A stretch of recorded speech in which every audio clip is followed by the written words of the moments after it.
Okay. I'm Moshe. It's my channel, and today is the 1st of 2024. It also is a Monday. It's 10:08 in the morning. Our weather today will be, in my part of Israel, will be very good. Almost 70. I think we'll have like 69.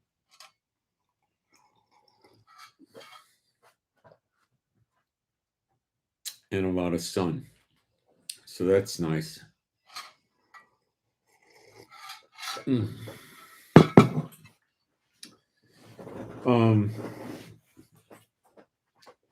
I've got to set up the chat on my phone, which doesn't take but a moment. Wait for people to come in, kind of deal, And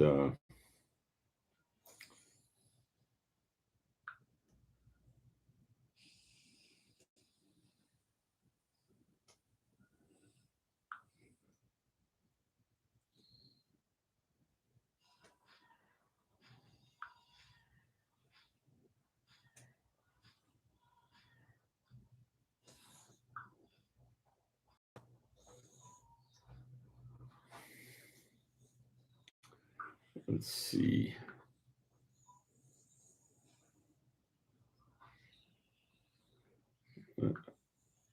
Do I have sound? Do I have sound?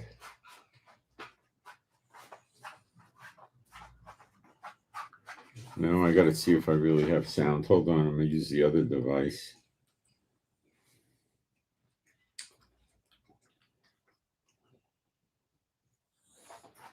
Sorry about this, but you guys know I'm down an iPad, but it looks excellent for the other one.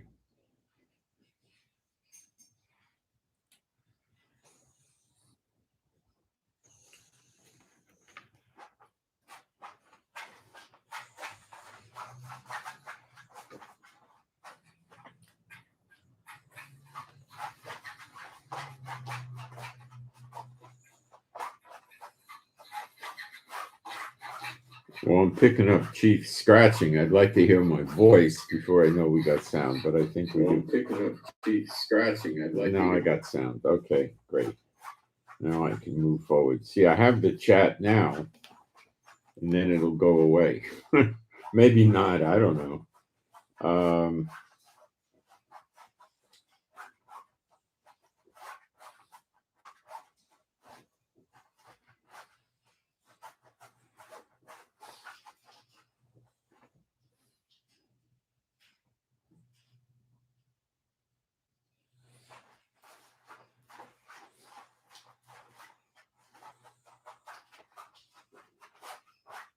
Chief, stop digging, okay? There's nothing there.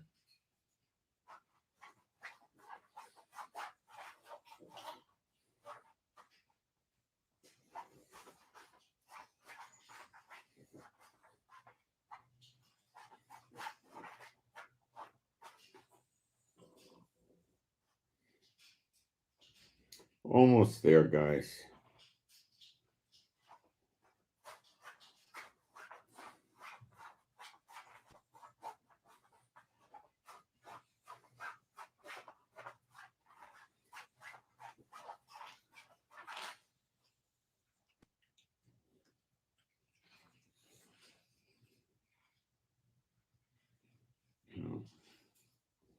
See if it'll work.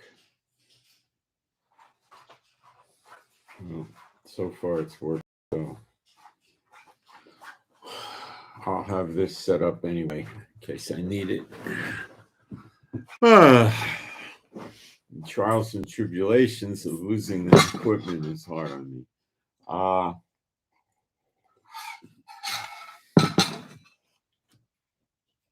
Last night, let's do our praise. There is no God like Jehovah. Get my computer glasses going. There is no God like Jehovah. There is no God like Jehovah. There is no God like Jehovah. There is no God like Jehovah. There is no God like Jehovah. There is no God like Jehovah. There is no Messiah like Yeshua. There is no Messiah like Yeshua. There is no Messiah like Yeshua. There is no Messiah like Yeshua. There is no Messiah like Yeshua.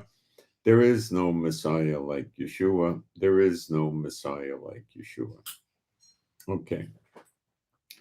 Some of you might know what happened last night from my telegram. I was sitting outside in the early-ish evening before it got too cold, but it was dark, and there was just constant airplanes overhead. Somebody said half the Israeli Air Force was in the skies. I don't know. But I mean, it didn't stop. It was just constant aircraft. And they were our aircraft because you can tell the difference because when it's an enemy aircraft, what you hear is and a lot of smoke. So it was all our planes. But I did hear a type of airplane I never heard before that I don't recall hearing. And I expect it was probably an American plane.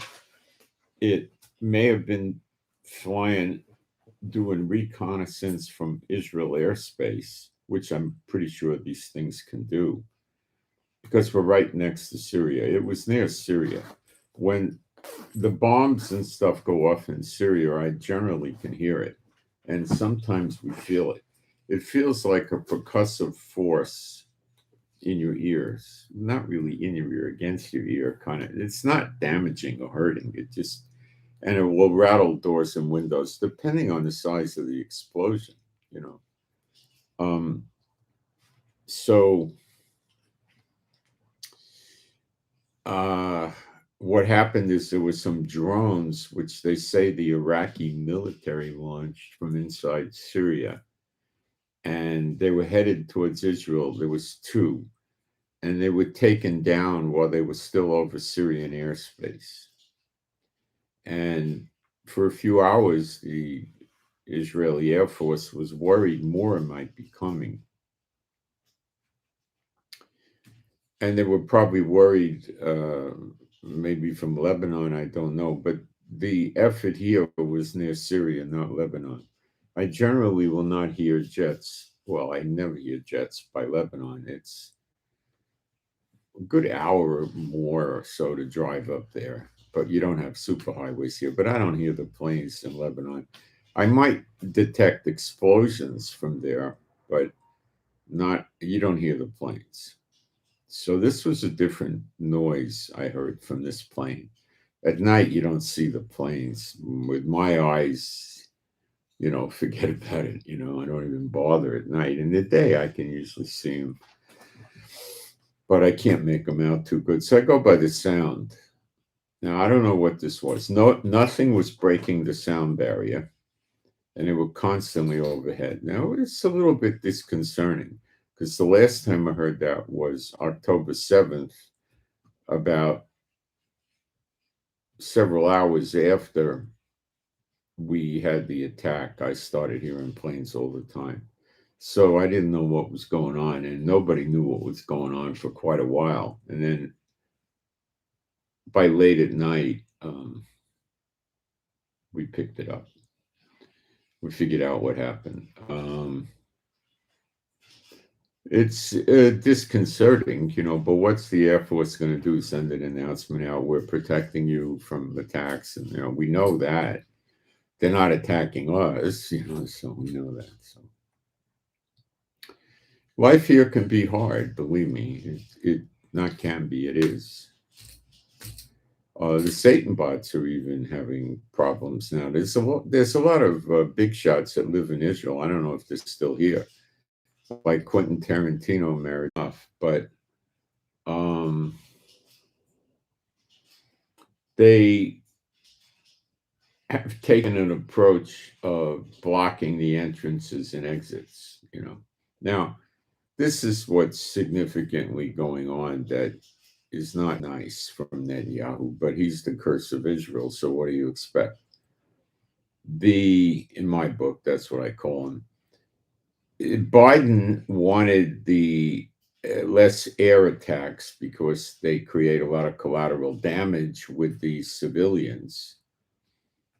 and most of us in Israel are no longer fooled by thinking the civilians are not pro-Hamas.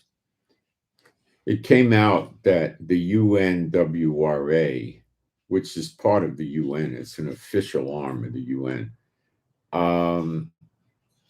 the employees they had in Gaza are all Hamas. The head of the hospital was a general. Okay, so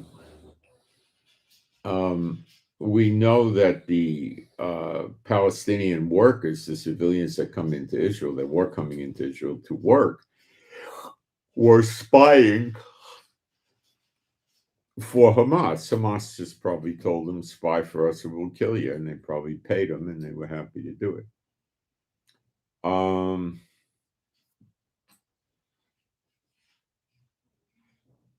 I'm thinking.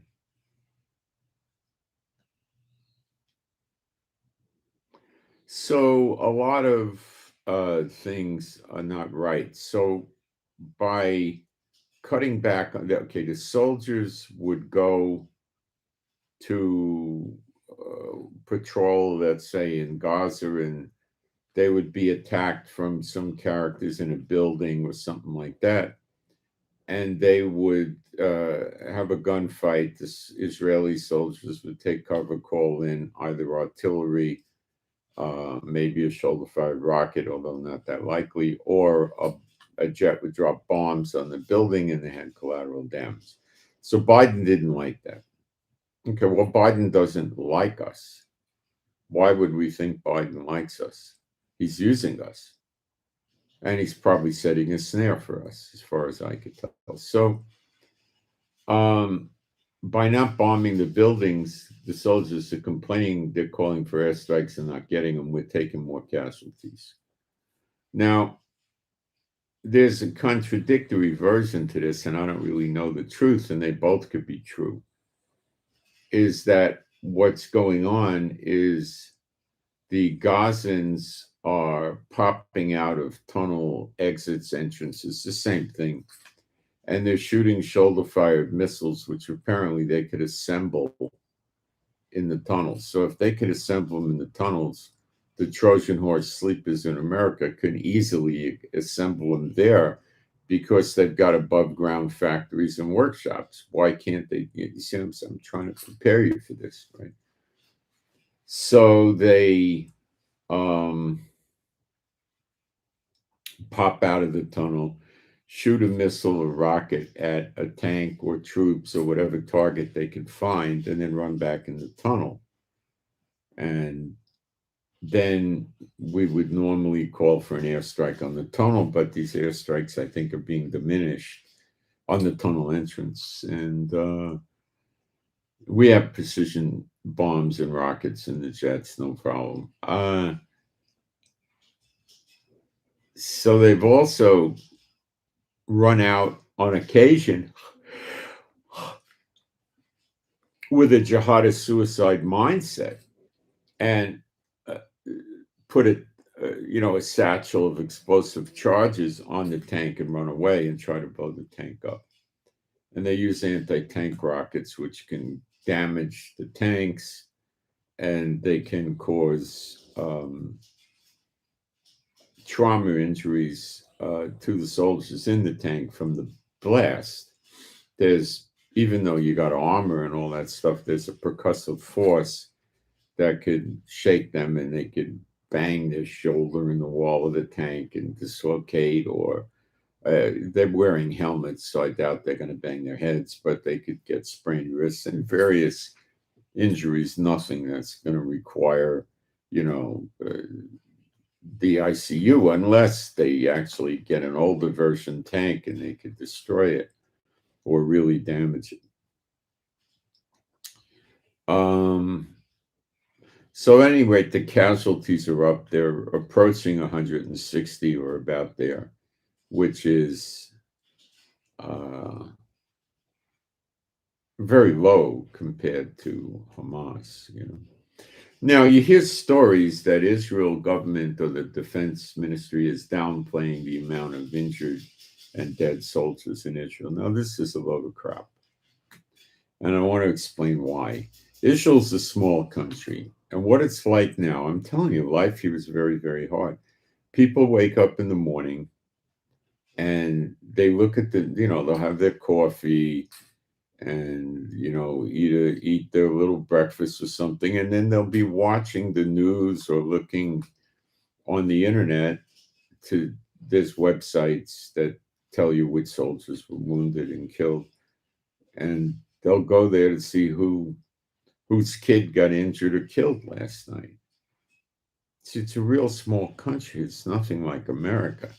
There's about 6.6 million Jews here, 1.6 million Arabs, and then you got the West Bank Arabs, and the 1.6 are citizens of Israel. So you've got, and they're pretty calm these days. They're not really rising up against Israel.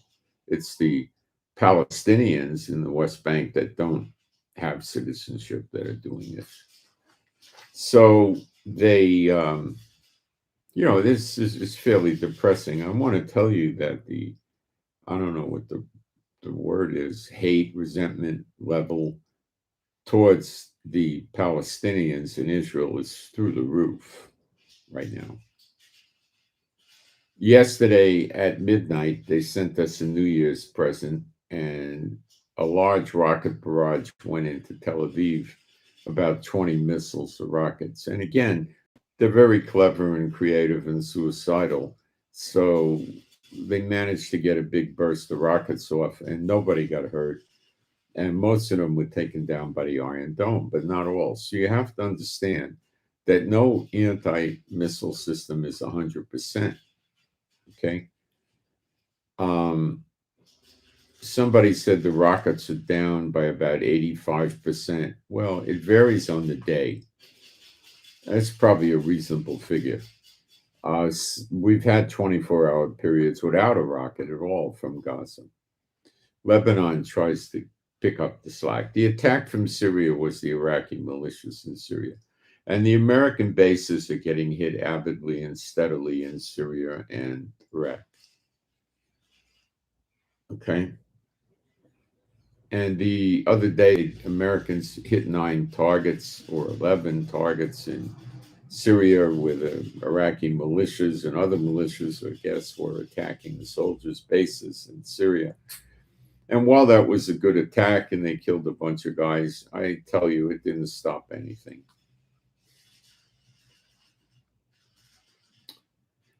Okay, now we'll switch to the Houthis in Yemen.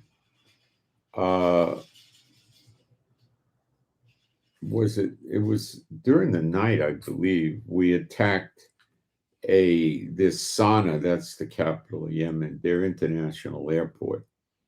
Now, the attack was from America. If the UK or other countries were in on it, we don't yet know. But it was an attack. America announced they would be attacking the Houthis. And they're using the same model Netanyahu uses of destroying real estate and buildings, not the people. So you got to remember, when the smoke clears, you have a lot of dead buildings and the terrorists are still running around. If you ignore the buildings and kill the terrorists, you're left with no terrorists and a lot of vacant real estate. Now, having said that, I have to clarify and explain that the terrorists are frequently inside the buildings. I understand the destruction on the Sana'a International Airport was rather serious. The radar and probably the control tower and stuff like that were taken out. So the airport's out of action. The reason for this is it's a way to cause a large amount of property damage without a lot of death. You understand what I'm saying? And it causes them not just an inconvenience, it had a tactical value that was quite high. Iran would be flying weapons into Yemen and using that airport. So by taking the airport out, and from what I understand, they did it very seriously. Like not the way Netanyahu does it, makes a hole in the runway. When you hit the radar and you hit the control tower, that's that building with glass windows all around it, and the air traffic controllers sit there and bring the planes in and out and all that. When you destroy that in the radar, well, the airport's defunct. When you make a hole in the now, Netanyahu's done that also, but he likes making holes in runways, which stop them for, as an estimate, 36 to 72 hours, depending on how many holes and how big. It's not that massive amount of job to bulldoze the debris back in the hole and then lay more blacktop down. It really isn't. But when you start getting the radar on the control towers, well, now you're not talking about 48 or 72 hours. You're probably talking about 2-3 weeks, a month. Gets nasty. And that's what was done last night. So now we have to ascertain if there's another airport in Yemen that Iran can and will use, which I would say there's a 99% chance there's at least 3 or 4 other airports that can be used. Yemen government has told us they've kicked in with the Houthis, probably under coercion, but I'm guessing. So that's the first attack. And before this happened, America announced that them in the UK, and there's a third unnamed country from Europe that will be joining in the attacks against the Houthis. They're not done. Destroying the airport, best case, it put a crimp in the plans for Iran to bring missiles into Yemen for the Houthis and other weapons. And that's all it did. Okay? And we don't know how much of an inconvenience it is. These large cargo planes generally require a pretty substantial runway, and they may not have that many airports with a substantial facility for this. But this is unknown by me right now. And I'm sure American and Israeli intelligence know exactly what the story is with that. And they'll keep flying reconnaissance planes and drones around Yemen, filming everything, and see if Iran brings any planes into another airport. And then I'm rather certain they'll hit that other airport. And if it gets to hitting 4 or 5 or 7 airports, whatever it might be, 7 is probably high. It's probably 2 or 3 other decent airports. They'll hit those. The same way, radar, control tower, probably holes in the runway, stuff like that. It'll make it rather problematic for Iran to bring stuff in.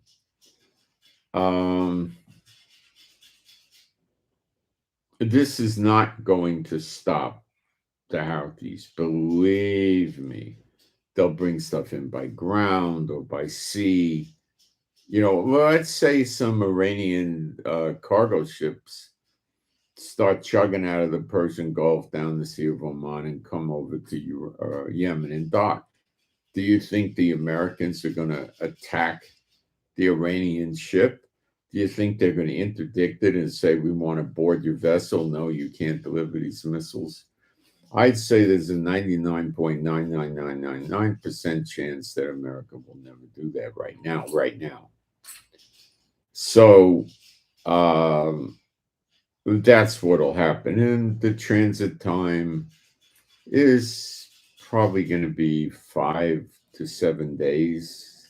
Well, they first got to get the ships loaded and stuff. So they'll get weapons in. Can they bring them in by land? Well, I think that would involve crossing Saudi Arabia. So the answer to that would be a no. Okay.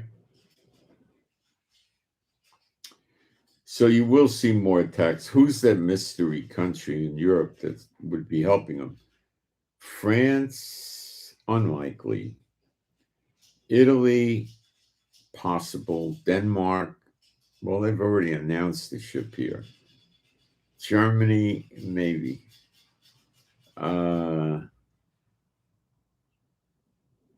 Norway, slim, maybe.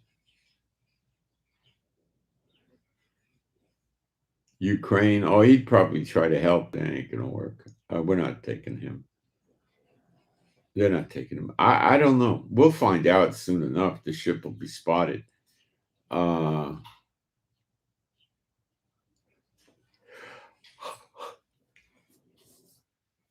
Their plans are going to be attack anything above ground they could find that's valuable to the Houthis and maybe even the Yemen government, which would be command centers, airports, weapons storage facility, weapons manufacturing facilities.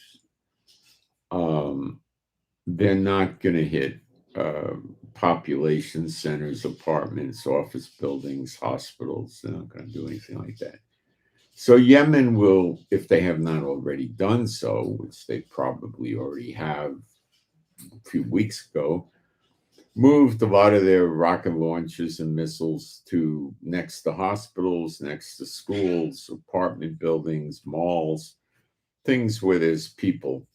So America, if they hit these places, are going to get collateral damage with dead and wounded civilians, which Biden doesn't want. So the tactics you saw Hamas use in Gaza will be used by the Houthis, including underground tunnel networks and bunkers underground, which I'm sure they already have a massive web of those. So will the Houthis right now attack the internet cables all around the shoreline of Yemen, which probably, well, sure, they might be a half a mile out, 2 miles, even 3 miles, but they don't lay the cables where the ocean is very deep, so they stay close to land. It may be a fourth of a mile, a half a mile, I don't know. And there's different cables, and they're going to be in different distances from the Yemen coast.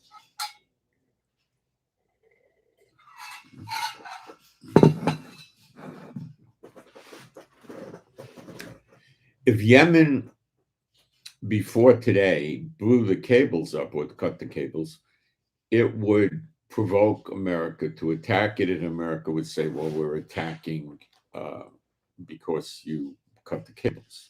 And more international countries would probably rise up and help. Now, if America and the UK and this other country decide to put 500 or 600 missiles into Yemen, which I don't see at all, but if they did, they would cause a massive amount of damage and destruction to the Yemenis government and to the Houthis, but the Houthis would survive by going underground, where they're going to be again, Hamas. Fuel, generators, water, probably sinks, toilets, weapons storage, missile storage, artillery, everything.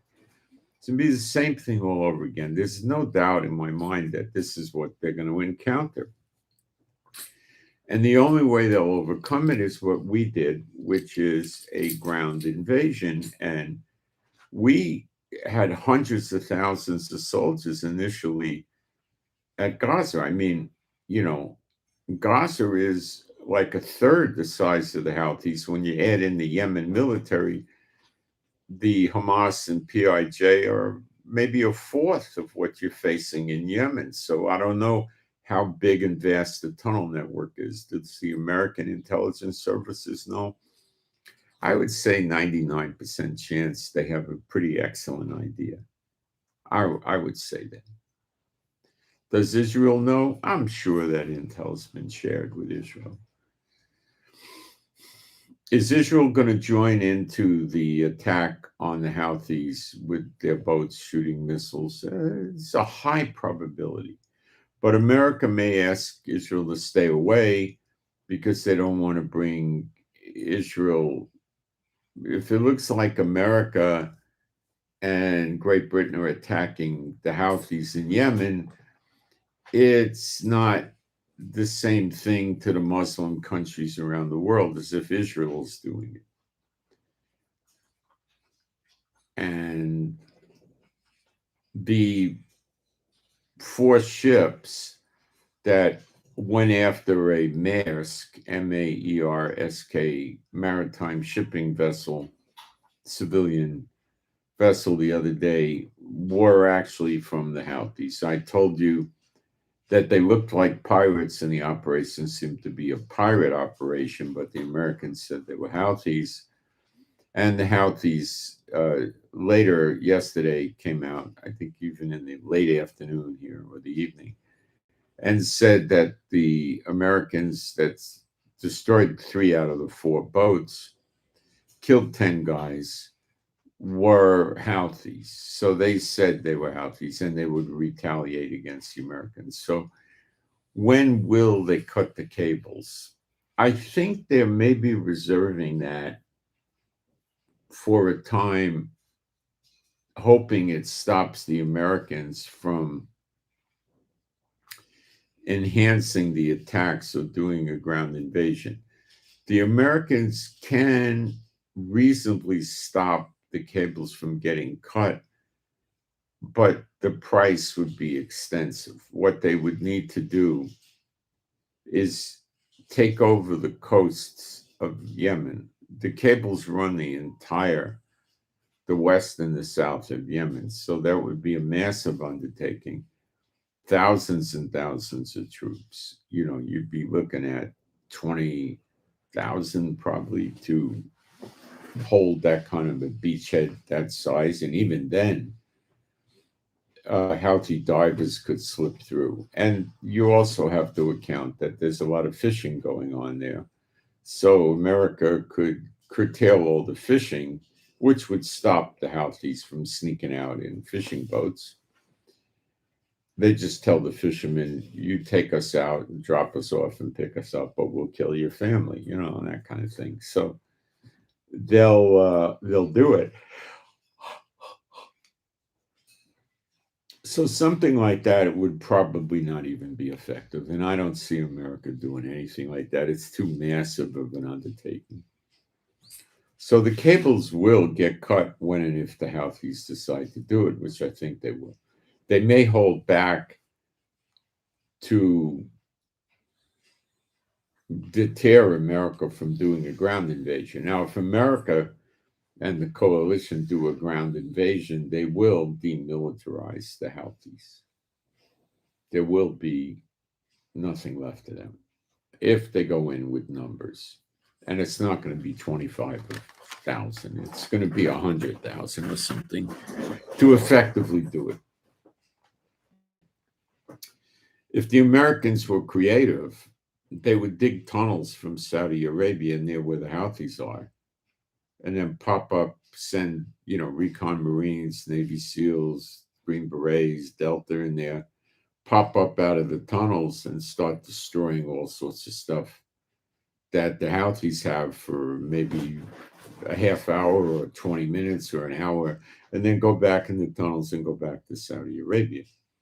And then let the Houthis look for the tunnel and blow them up and then make a new one. But America doesn't operate that way. You're not going to see that. The chances of that is 0. America relies on naval and air superiority. So the amount of traffic going through the Red Sea is diminished maybe 90%. More, maybe, I don't know. It's pretty close to non-existent. And the damage to Egypt, 20% of their countrywide income is based on tolls from the Suez Canal, which is the Red Sea area up near the Mediterranean. And they're peeved badly. Of course, Hamas, the Houthis took it upon themselves to take Egypt's income stream away. So the Houthis did mention that they would retaliate for the dead guys, the 10 dead guys in the 3 boats, and they got specific about it. They did not say cut the internet cables, but that doesn't mean they're not going to do it. It could mean they're not going to announce it because they don't want America putting 150 Navy SEALs in the water looking for their divers to kill them. They would be in surface boats, small surface boats, which would be very fast and near impossible to hit with missiles and rockets. I mean, some of these boats are going to run 75 miles an hour or faster. And, they could probably easily put around in 50 miles an hour. And that's a pretty hard shot to place, especially if they do evasive patterns. Like they might have a computer that they can program, and the ship does random algorithmic zigging and zagging, but with no possible way to predict what the next move is going to be on this. And if they go at pretty good speed, it's going to be very difficult to get them. So the Houthis said they would be attacking American bases in the area, which would have to be, I guess, Saudi Arabia, Jordan, UAE. Those are the closest ones. Oman has a pittance of soldiers. And Bahrain, Qatar, and Kuwait could be on the agenda. But how do they get there? Their missiles normally aren't going to reach out that far. And if they did, they would probably get shot down, and they're probably not accurate enough. So they have to sneak into Saudi Arabia. And I would say there's an extremely near perfect chance they have tunnels to get into Saudi Arabia. And they also said they were going to attack oil fields without specificity as to which country. Now, that could mean the Aramco oil refinery in Saudi Arabia, which is the largest one in Saudi Arabia, could be the largest in the world, or definitely one of the top ones in the world. And they hit it with missiles 2 times in the last year or so, damaging it, causing it to close for a spell, and then they repaired it and reopened it.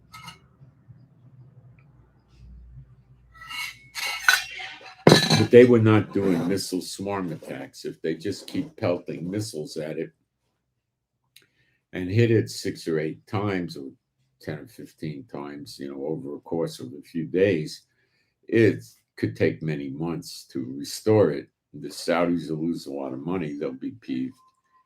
The Americans in Europe will be peeved because it's going to reduce oil shipments and production and cause a spike in barrels of oil, which is going to be near impossible for them to suppress that oil spike. Now they could also hit Saudi Arabia and Oman and the UAE and places like that. How they're going to do it, I don't know. But they're very creative. I mean, just think about it. They could get on aircraft and fly someplace, which is not that likely. They could use boats. They could use ground travel. There's ways they could do it.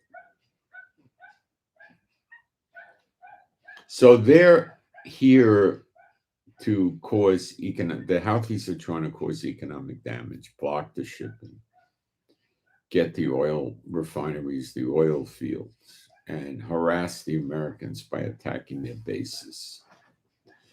So America will escalate as they escalate, being stupid, and because they don't understand that their threats against the Houthis are, the Houthis see it as weakness and confusion. The Gerald Ford aircraft carrier is out of theater, and it's supposed to be headed home, so they're getting that out of here. They might be afraid of finding out Iran does have really good missiles that are intelligent anti-ship missiles and could take that thing out. That's the flagship of the United States Navy there. Not literally, but it's their superstar, So Israel's looking, what the government is telling Israel, you're going to have months of this war in Gaza. And then we're being told, then we got to have a war with Lebanon. And Syria is trying to light us up with Iraq militias inside Syria. So you also have the Houthi front, and the Houthis said they're sending 20,000 soldiers to help the Gazans. The only way I know they'll get there is to get in there through Egypt somehow, but that's what their plan is. And you see, these people that are running these countries and these revolutionary militia groups are espots, all of them. Those are the heads. And they see through a evil window. They don't see the truth. They don't fear God. They don't believe in God or the Messiah or the scriptures. They just plod on in darkness. So they're a problem.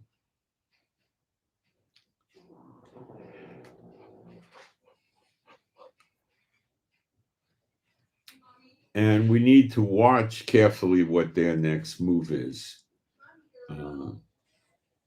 It can be a threat to Saudi Arabia, which could cause the Saudis to turn against them. It could also work the other way. They could tell the Saudis, we're going to mow your lawn, and the Saudis cave in and start working with the Houthis, because the Americans have been so reluctant to take any meaningful action. What they did by hitting the airport yesterday is a far cry from meaningful action. Okay. So let me take a jump into the chat and see if I still got a chat on this thing. I don't know. And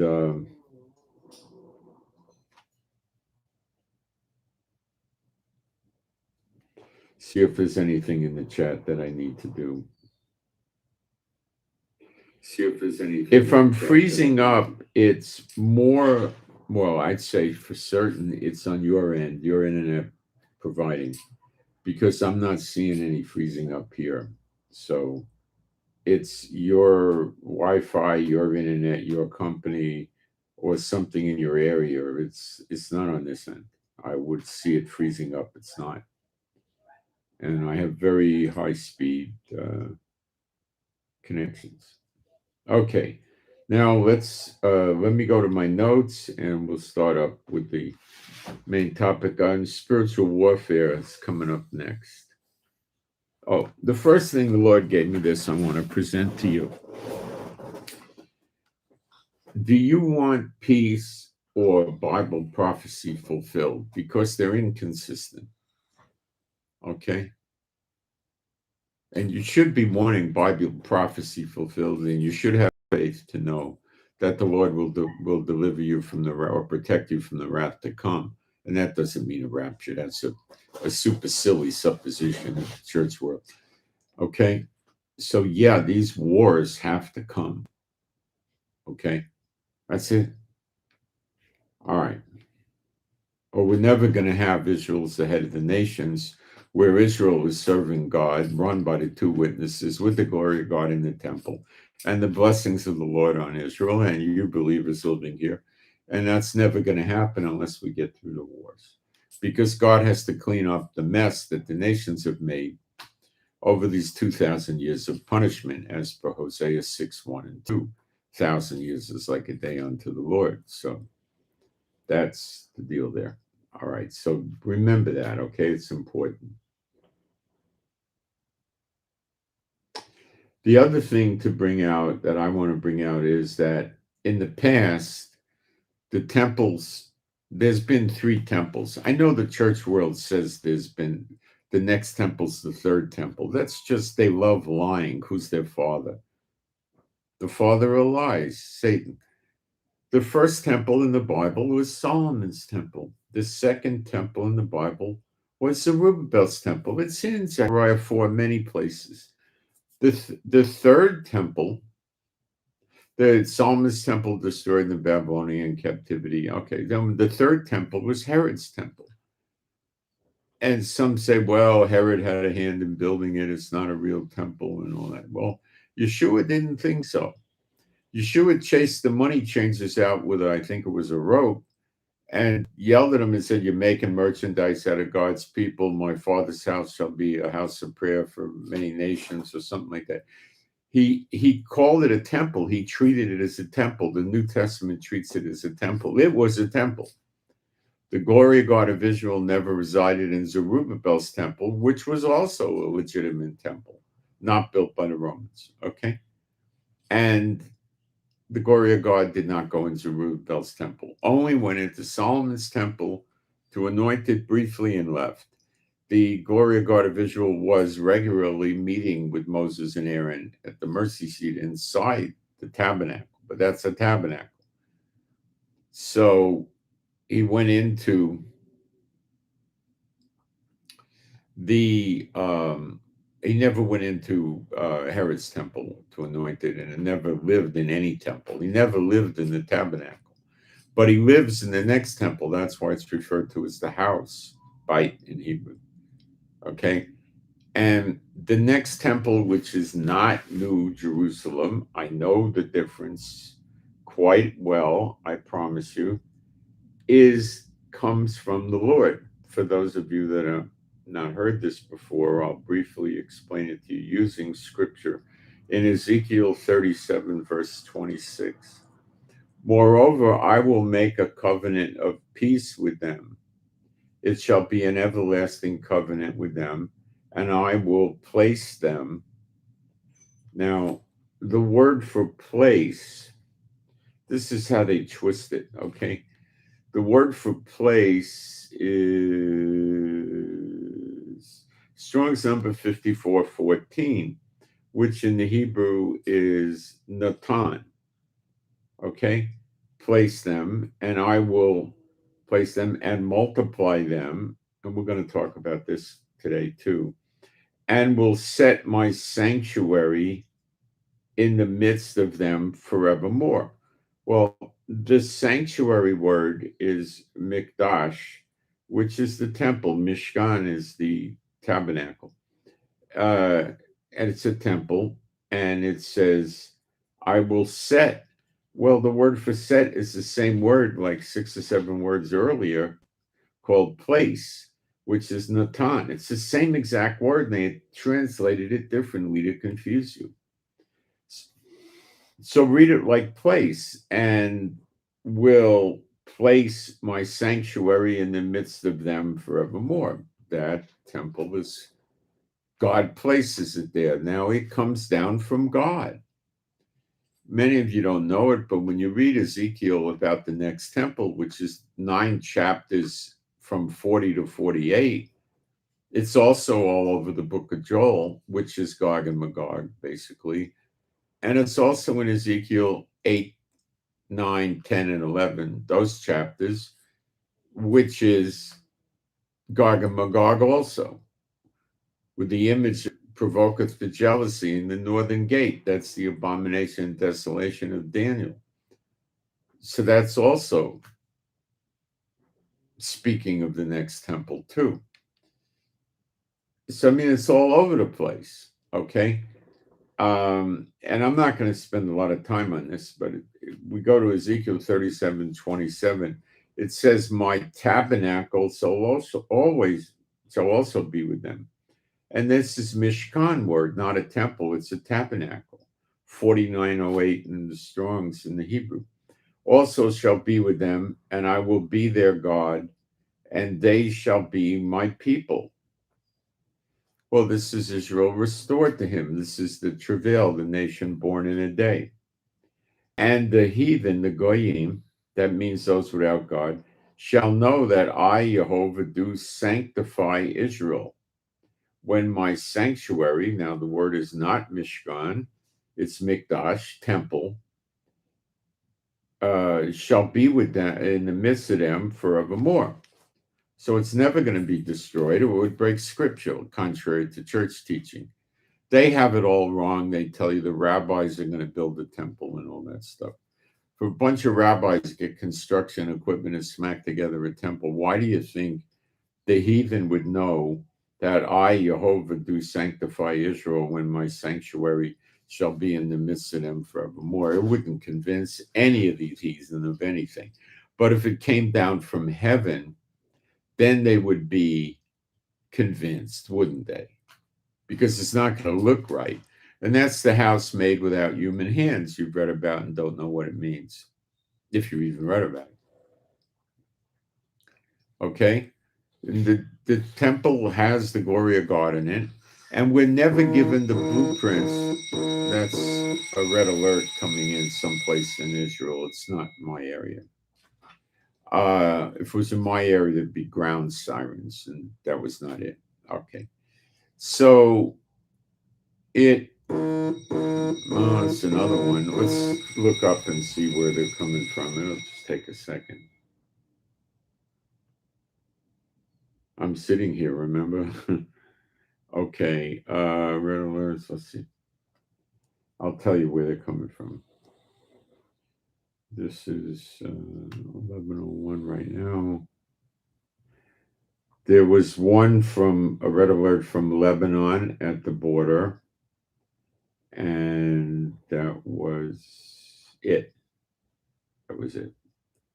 So the red alert probably came off because the projectile, or it could be a drone, we don't know, could have been affecting more than one region, so it had two red alerts. Okay. But it was just one attack, whatever it was.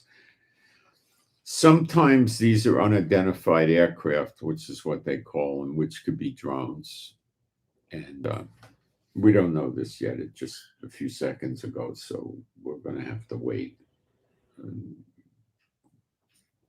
But it was not a large attack. No. All right.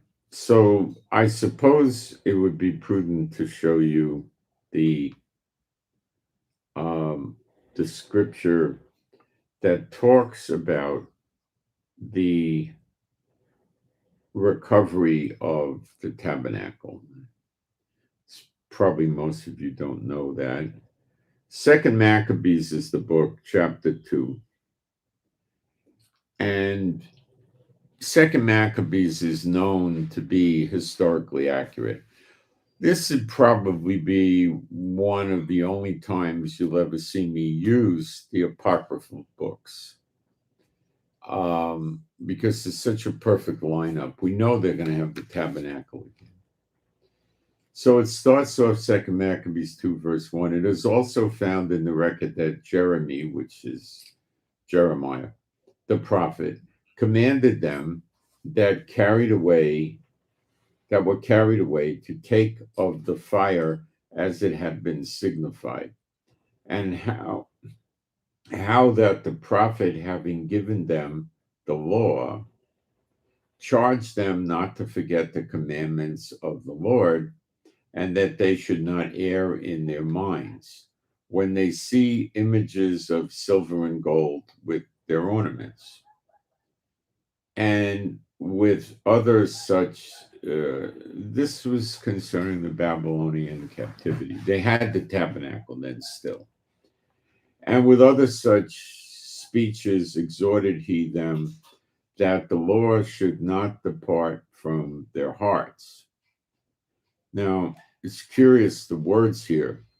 The Lord says when he gives the Israelites the eternal life, which he says, you will have a heart of flesh, and I will place my law in your heart. What does it say here? And with other such speeches exhorted he them that the law should not depart from their hearts. You see, Jeremiah knew stuff. Of course he did. It was also contained in the same writing that the prophet, being warned of God, commanded the tabernacle and the ark. So that's where the ark is. You can forget about that Ron Wyatt crook that was saying it's under, I don't know, the Dome of the Rock, whatever the heck he was saying. This is garbage. That guy was just making merchandise out of the people and selling videos. This is bogus stuff, you know. Go with the tabernacle and the ark, go with him as he went forth into the mountain where Moses climbed up and saw the heritage of God. That's where he died. It's called Mount Nebo. The heritage is the inheritance of God, which is the land of Israel that his people get. Okay. And if you're a believer in Yeshua for real, you'll be in Israel enjoying the inheritance too, very soon. And when Jeremiah came hither, he found a hollow cave wherein he laid the tabernacle and the ark and the altar of incense.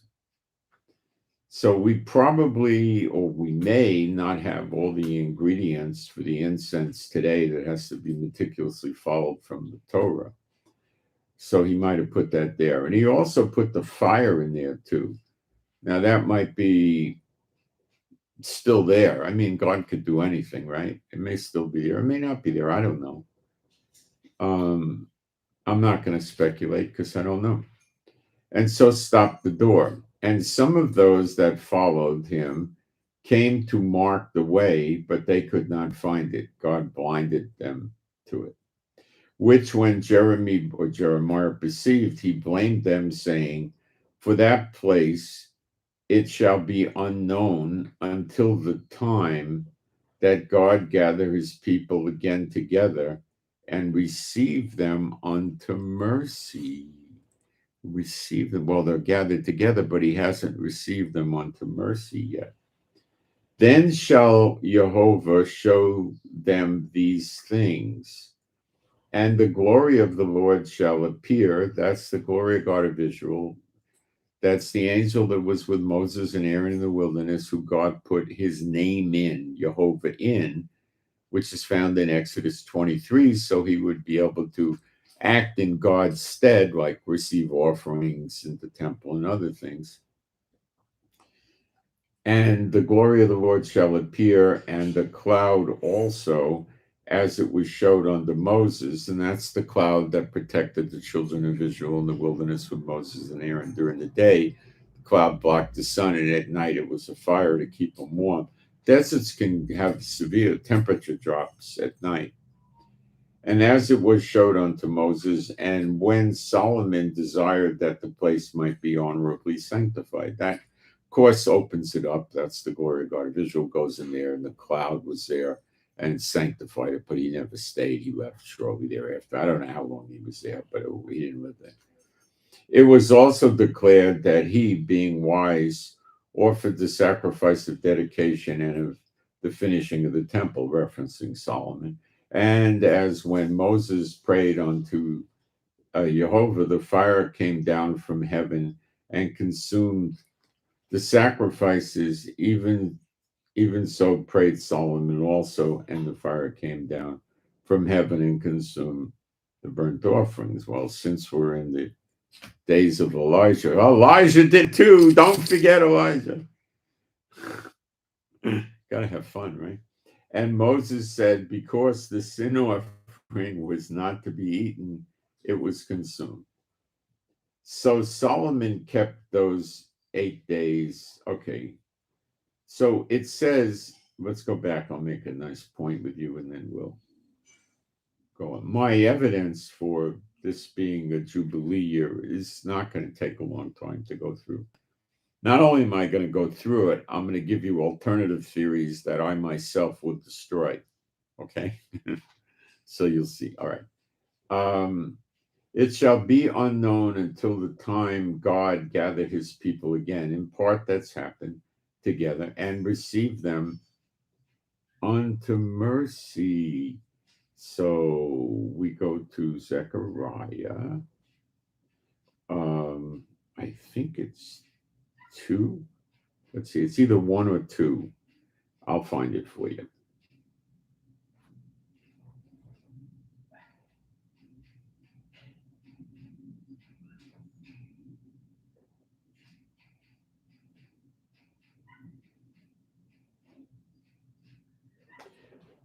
There's such parallels here. It's great. Zechariah 2:4, and said unto him, run and speak to this young man, saying, well, let's go back to the beginning because this is something you'll enjoy, I think. I also enjoy reading this one that's coming up a lot. I lifted up my eyes again and looked, and behold, a man with a measuring line in his hand. Then said I, Whither goest thou? And he said unto me, To measure Jerusalem, to see what the breadth thereof, and the English is so stumbling, and what is the length thereof. And behold, the angel that talked with me went forth, and another angel went out to meet him, and said unto him, Run, speak to this young man. What is the word? 5288 in Hebrew, Na'ar. It can mean a boy, a youth, a servant.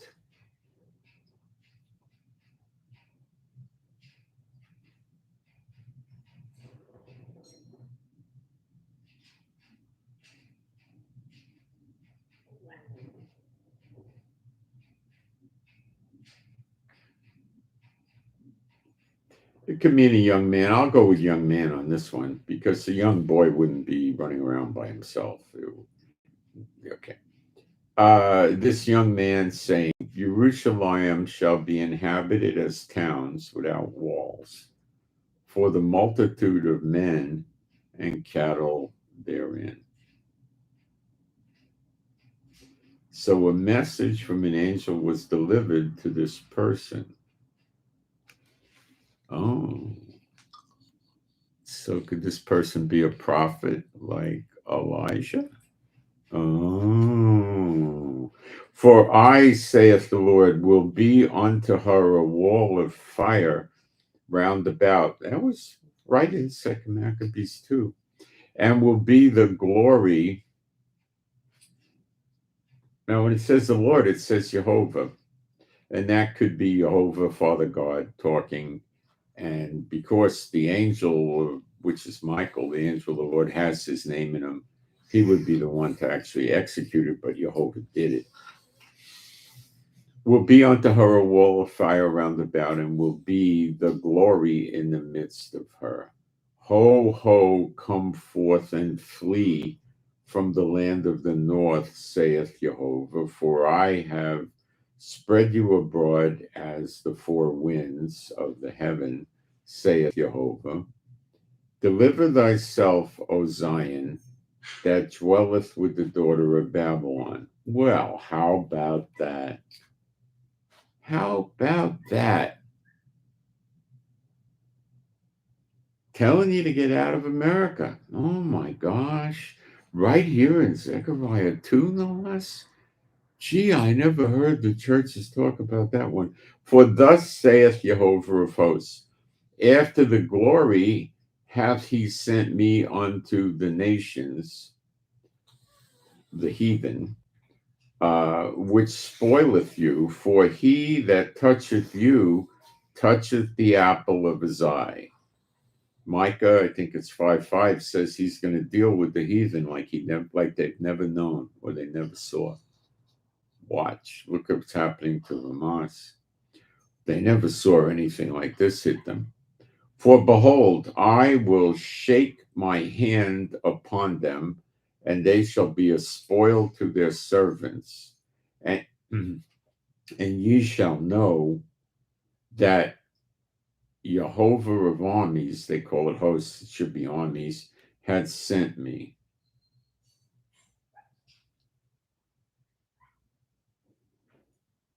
Sing and rejoice, O daughter of Zion. See, we're called the daughter of Zion. America's called the daughter of Babylon. Get the drift? For lo, I come and I will dwell in the midst of thee, saith the Lord. This is the glory of the God of Israel in the temple. And many nations shall be joined to Jehovah in that day, and shall be my people.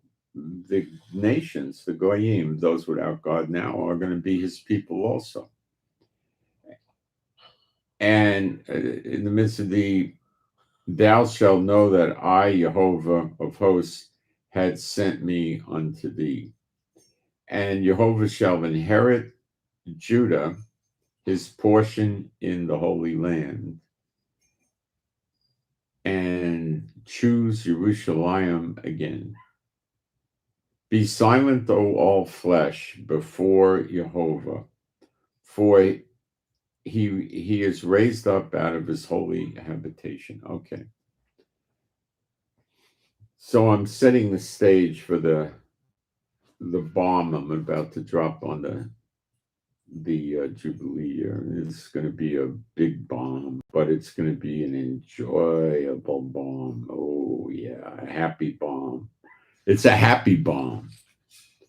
Um,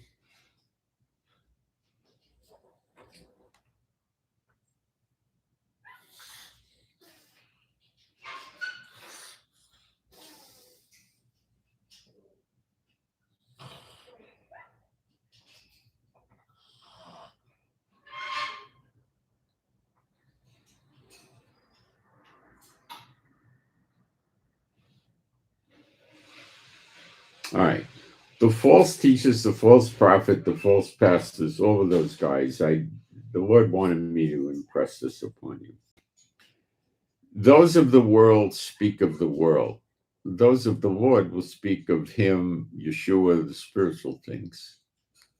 Okay, but you still have to watch. Yeshua told us to watch. You got to see what's going on in the world, okay? False preachers and teachers and all of them, false pastors, know the things of the world. What are these things? Let me bring it out to you.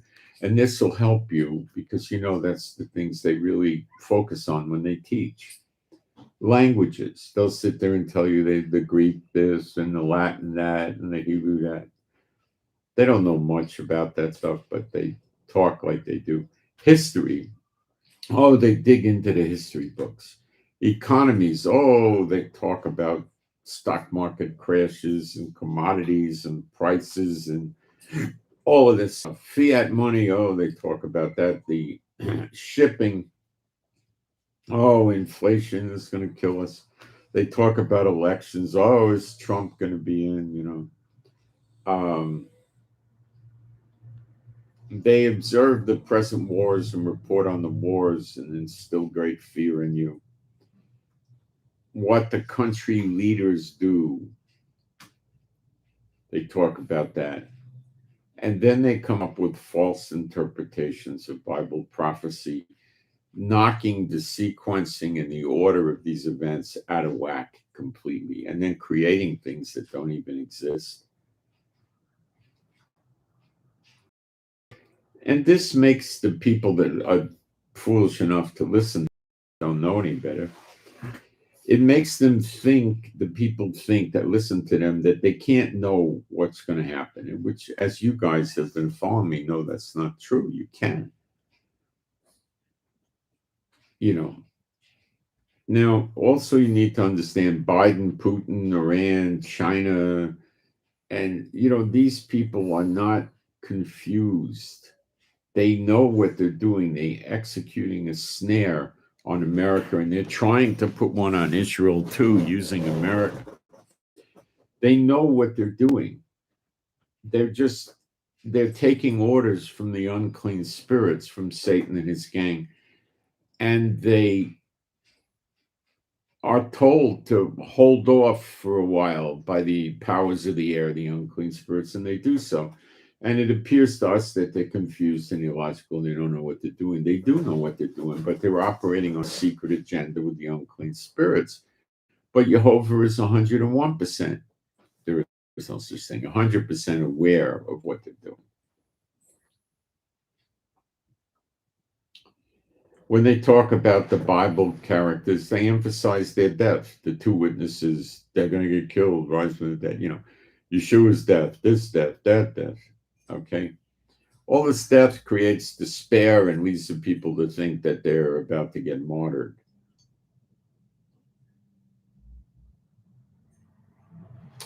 All right. Now I'm going to drop the bomb. Ta-da! What do we know from Zechariah 12? The only way I can tell you what we know from Zechariah 12 is to read Zechariah 12, but it's not a big passage. And let me take a peek at the chat just to make sure everything's good over there.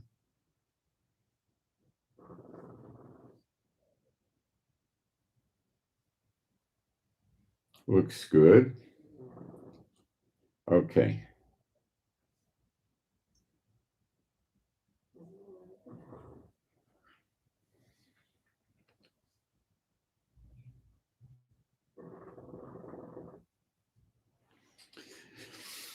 The burden of the word of the Lord for Israel. So this is just going to affect Israel. Okay. Again, that's why another reason why there's an isolation where it says he pours his spirit out on those in Jerusalem and the house of David. And they're the ones that are believers in Israel that see the Lord. They shall look upon the one whom they have pierced, and then after that they mourn. So obviously this never happened when Yeshua was actually crucified. Who the heck was running around mourning? Maybe Apostle John, maybe Yeshua's mother or something like that. But it says all the tribes in the land of mourning, and that's was never the case at the time he died. So forget that theory. It's church lies. Which stretcheth forth the heavens and giveth the foundation of the earth and formeth the spirit of man within him. Behold, I will make Jerusalem a cup of trembling unto all the people round about.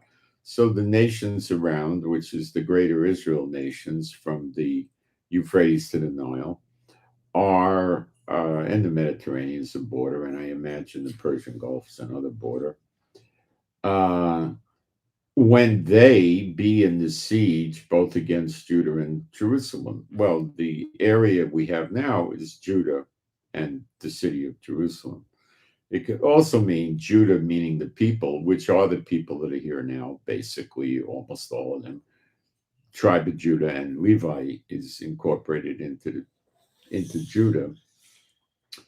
See, when it says Judah, he's referencing the breakup of the tribes, where 10 became Israel and 2 became Judah, and the 2 is Judah and Levi. You could say, I'm Levi, I'm a descendant of Aaron, a Cohen, so it could say that we're Judah's Levites. You could definitely say that. And against Jerusalem. And Jerusalem is a city in Judah. There is no tribe of Jerusalem. Jerusalem is not a people in the Bible ever. It's a place people occupy. It's a place. And in that day, will I make Jerusalem a burdensome stone for all people. All that burden themselves with it shall be cut in pieces, sliced and diced, lacerated, though all the people of the earth be gathered together against it. Now, it really could mean the people is an incorrect translation. It's the goyim, the heathen of the earth. And it could mean Israel. It could mean the greater Israel land that God considers to be Israel due to the land covenant, not a promise, it's a covenant, and it's stronger in Genesis 15. Okay, through all the goyim of Haaretz be gathered together against it. So it could also mean the heathen of the Haaretz word could mean what you would call earth as well. In that day, saith, it could be both, of course. In that day, saith Jehovah, I will smite every horse with astonishment, and his rider with madness, and I will open mine eyes upon the house of Judah. See, the 10 tribes are not yet back.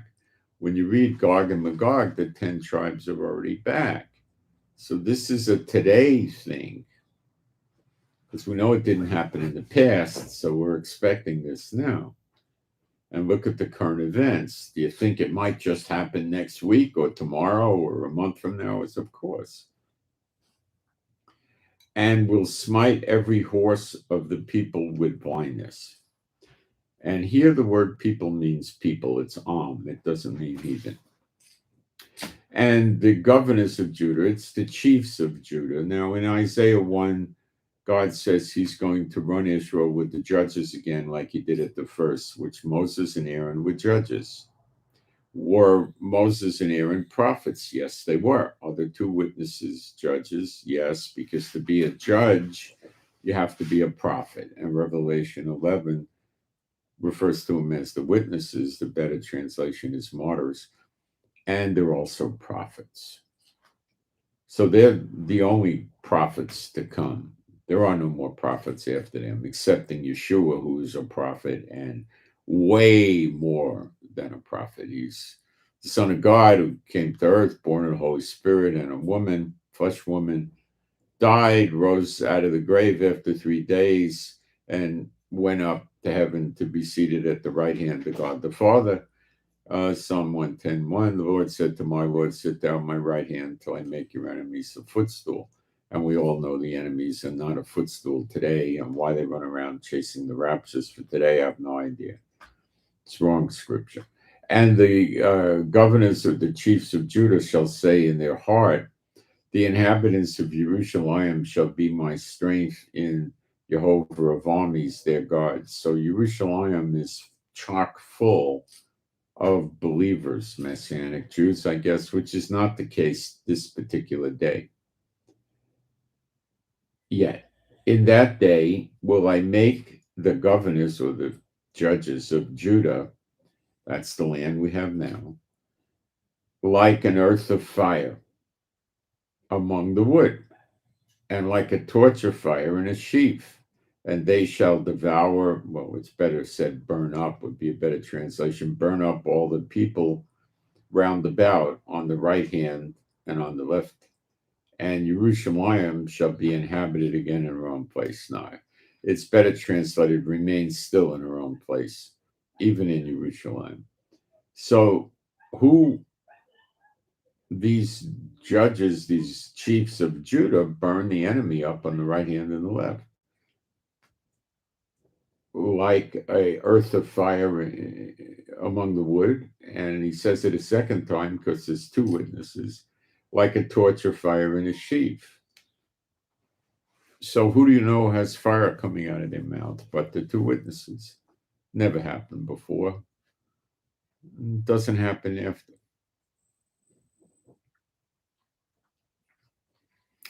The fire could also be lightning, which is very close to fire. And when you study the word, it could go either way. But for all practical purposes, someone gets hit by lightning, they look like they're burned up. Okay, so now I'm in verse 7. Jehovah also shall save the tents of Judah first, that the glory of the house of David and the glory of the inhabitants of Jerusalem do not magnify themselves against Judah.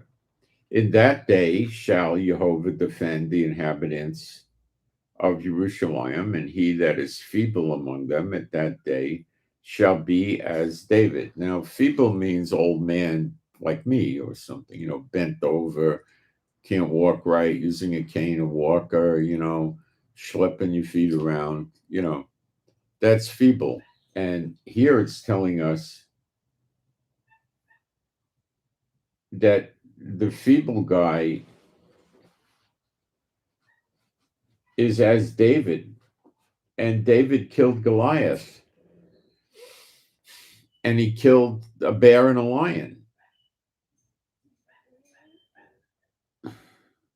So obviously they're not still feeble anymore, are they? And the house of David shall be as God, and it really means Elohim, as the angel of the Lord before them. Well, that's Michael, the angel that was with Moses and Aaron in the wilderness and went before them, showed them the way to go. That's the glory of God of Israel. And it says the house of David will be like that. Well, he killed 130,000 people in one day. And it shall come to pass in that day, it's a one-day thing, that I will seek to destroy all the goyim, the nations, the heathens, that come against Jerusalem.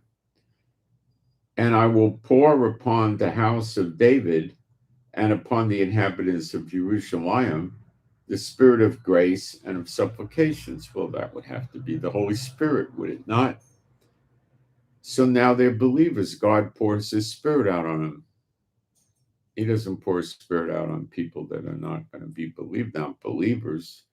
So now they're believers. And they shall look upon me whom they have pierced. This is obviously Yeshua.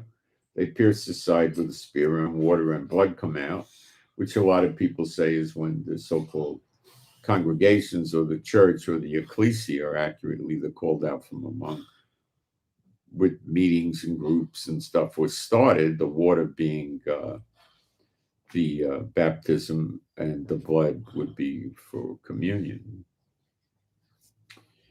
And they shall mourn for him as one mourneth for his only, and shall be in bitterness for him as one that is in bitterness for his firstborn. Now, you can't be an only son and a firstborn son. The word choice is illogical. You got to understand some of this stuff.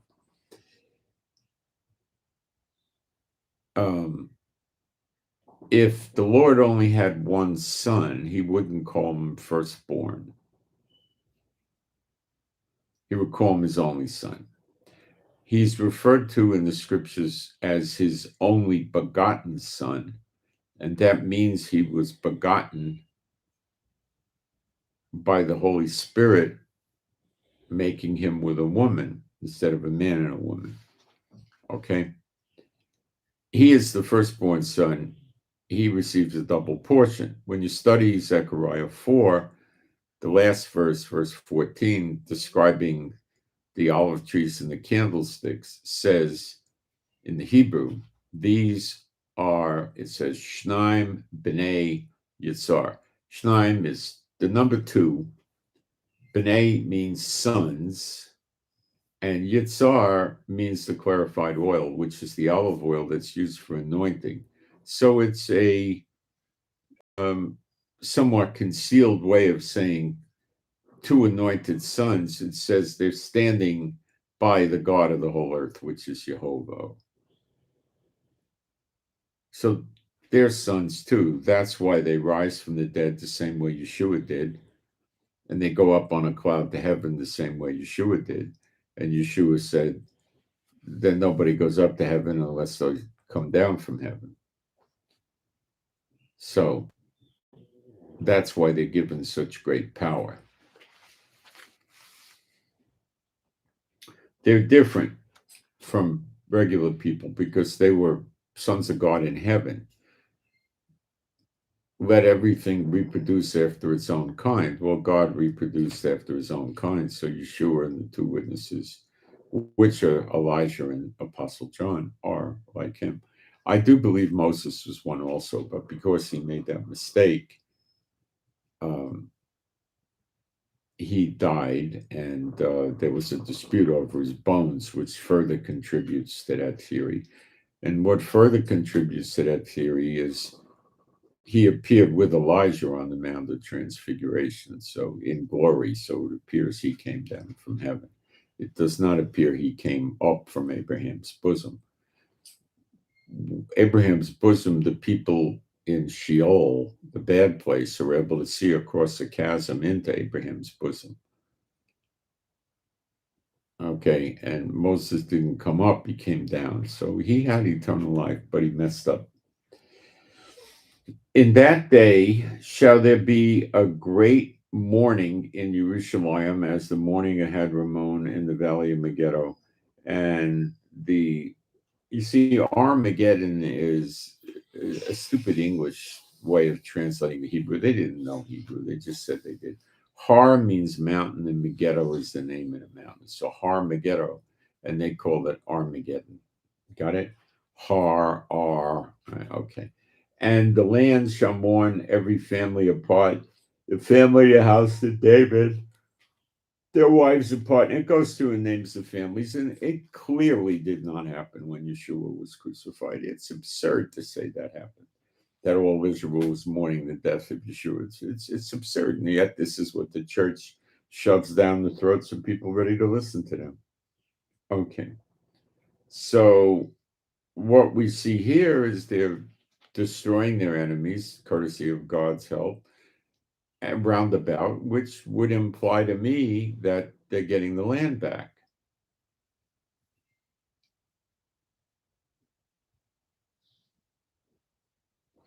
Why wouldn't they? Now let's take a look at Exodus 25.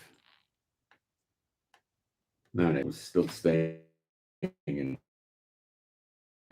Then shall the land keep a Sabbath unto Jehovah. So it applies to Israel with the children of Israel in the land, which is in part is going on now. To say Judah is the children of Israel is correct because it's 12 tribes, and there are two of them, Judah and Levi. And there's some Benjamin here, and that, not much. 6 years thou shalt sow thy field, and 6 years thou shalt prune thy vineyards and gather in the fruit thereof. This is called the Shemitah year every 7 years. But in the 7th year shall be a Shabbat of rest unto the land, the Sabbath for the Lord. Thou shalt neither sow thy field nor prune thy vineyards. That which groweth of his own accord, of thy harvest thou shalt not reap, neither gather the grapes of thy vineyard, for it is a year of rest unto the land. And the Sabbath of the land shall be meat for you. And the Sabbath of the land shall be meat for you, for thee, and for the servant, and for thy maid, and for thy hired servant, and for the stranger that sojourneth with thee. See, there was no conversion in the actual Torah or Old Testament. The strangers would just take up living with the Israelites, and then, of course, then they had a fight. Today have no authority, over anything. So don't pay attention to that. And for thy cattle and for the beast that is in thy land shall the increase thereof be meat. And thou shalt number 7 Sabbaths of years unto thee, 7 times 7 years, and the space of the 7 Sabbaths of years shall be unto thee for 40 and 9 years. The way this works is the 49th year is a Jubilee, is a Shemitah year, which is a series of the 7. You have 7 sevens, the 49th year, and then the next year is the Jubilee. Then shalt thou cause the trumpet of the Jubilee to sound on the 10th day of the 7th month in the day of atonement. That's Yom Kippur. And they would blow Yom Kippur, and they would blow the trumpet in the 49th year to show them that the Jubilee year is coming. Now, what I'm going to tell you requires some knowledge of God's calendar or God's year. Okay. God's year is 12, 360 days, 12 30-day months, 360. There is nothing in the Bible where you create a 13th month or a 14th month. That's nonsense. You can't find it in the Bible. You can't find a single instance where it clearly says they did that. There is no commandment for that. Okay. Then shall thou cause the trumpet of the Jubilee to sound on this Yom Kippur, the preceding day, to know it, so you would know it's coming.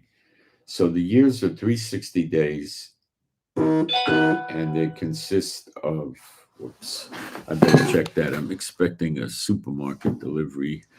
If it does come, relax. It's a very small one, and it'll be very quick.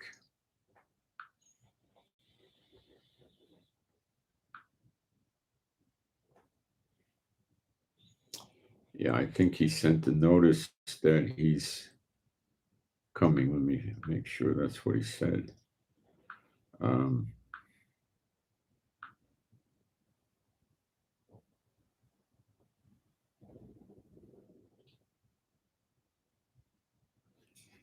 Not, not, don't know. It can mean he'll be here in 2 minutes. It can mean he'll be here in 50 minutes. Okay.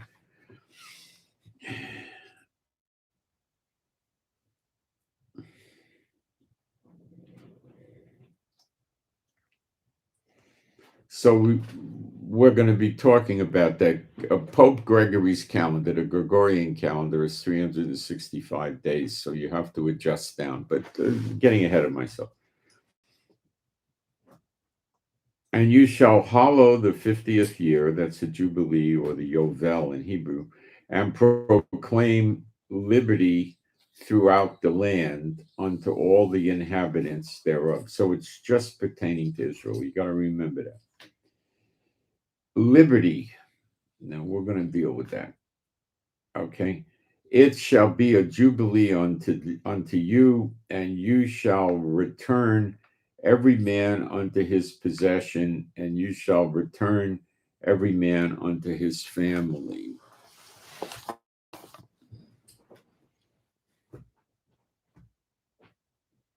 God by covenant gave us the land from the Euphrates to the Nile, and of course he says it's the Mediterranean, and I think the Persian Gulf. As I interpret it, this are the countries that we call today that would be in this greater Israel that God by covenant told us he would give us. Now, some people have been taught by the church goofs that all the covenants are conditional. Well, that's a big lie. Why? Because when God put his bow in the sky, the rainbow, he made a covenant with the animals and the man never again to flood the earth like he did with the Noah flood. And there is no condition in there. So if anybody tells you that, they're full of malarkey. All right.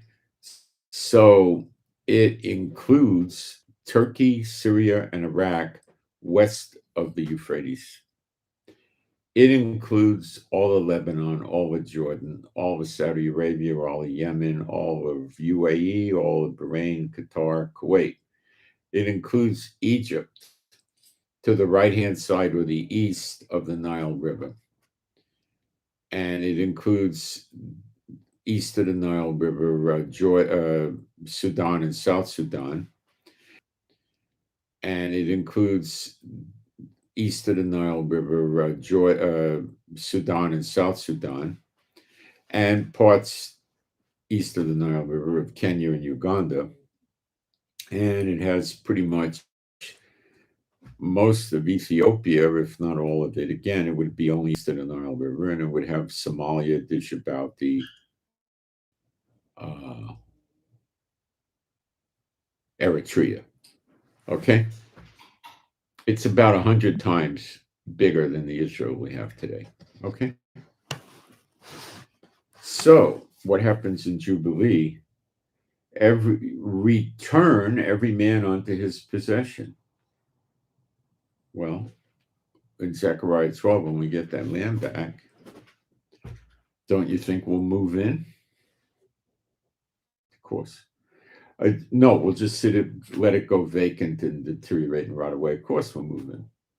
A jubilee shall the 50th year be unto you. You shall not sow, neither reap that which groweth of itself in it, nor gather the grapes in it of thy vine undressed.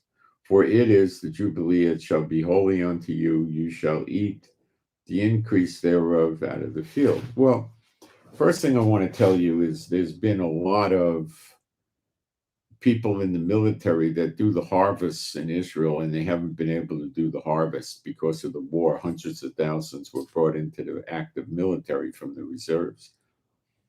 I was calling computer stores yesterday about the iPad, and I went through several, and nobody was answering the phone because the guys are in the reserves. And this is going on in all kinds of businesses in Israel, the banks and stuff like that. So, is a lot of this harvest laying out there in the field? Yes, it is.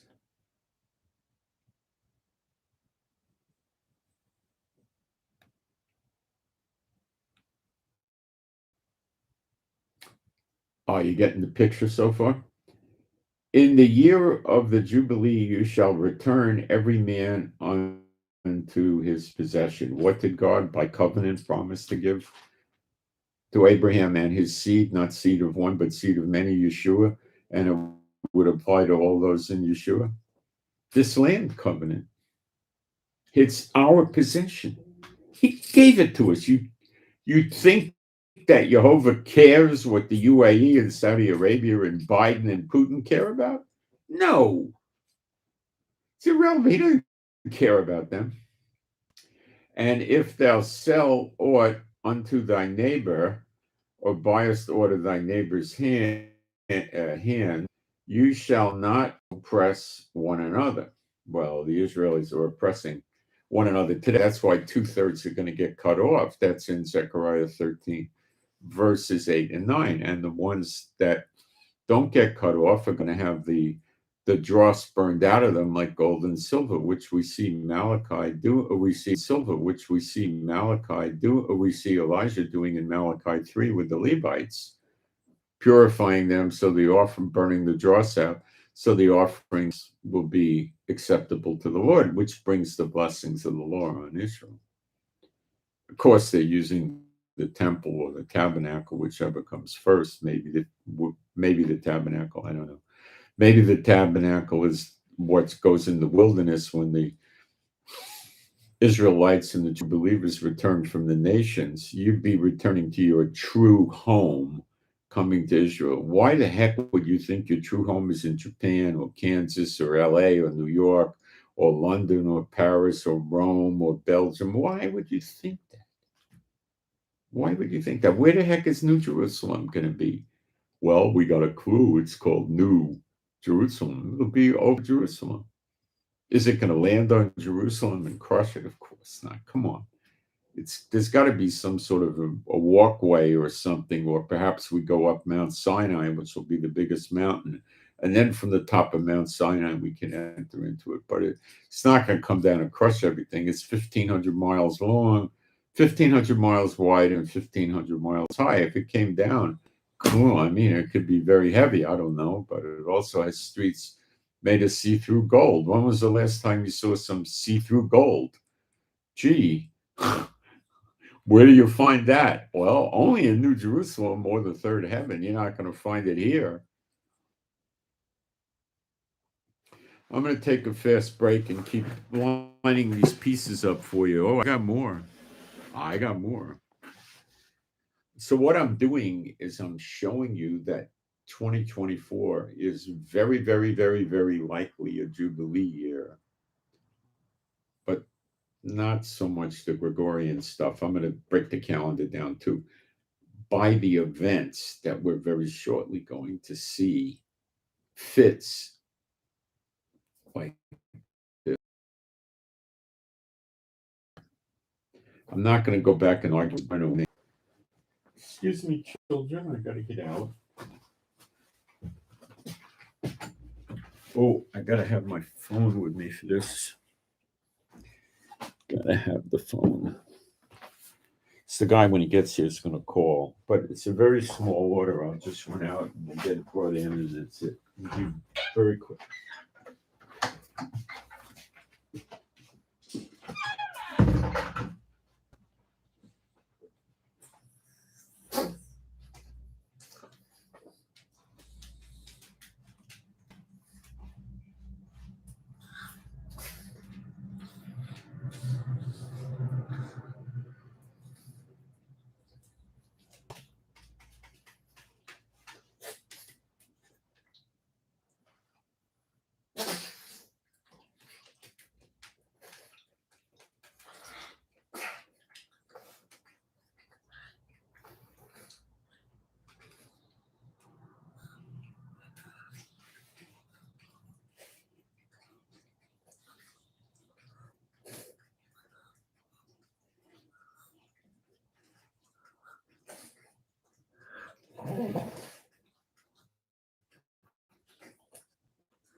Oh, sorry, guys. The driver didn't know where the house was. It was a different driver. So I had to go out and find him. Apologize. The trials and tribulations of living in Israel. Houses have no numbers and stuff. Okay. So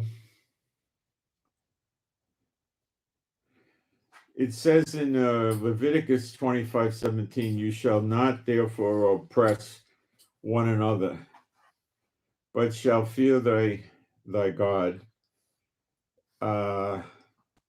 For I am Jehovah Elohim. Now, they oppress one another like crazy here. I've gone through that a million times, and the government oppresses like crazy. It's nuts here. It's very difficult living here. Add that in with thousands of rockets every year, hundreds of people getting killed with terrorists, and you start to get the picture. In the year of this Jubilee, you shall return every man unto his possession. So it's about your inheritance, your possession. The Muslim states occupying the land God gave to us, we take it back. They're not going to just give it back. They're going to try to kill us and steal the inheritance altogether, including Jerusalem, because it's Satan behind this. And the way he wants to stop end times is to get us completely out of the land. But if he could just get us out of Jerusalem, it would be helpful. But he wants us all gone from the land.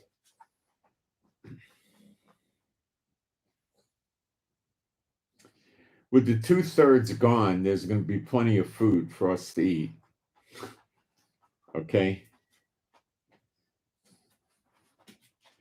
Now it says, you shall return every man unto his possession. They're living in Israel, in greater Israel. They deny it, but God doesn't deny it, and God knows it. And they're not giving every man his possession because the possession belongs to us, not them. It's not much to understand there.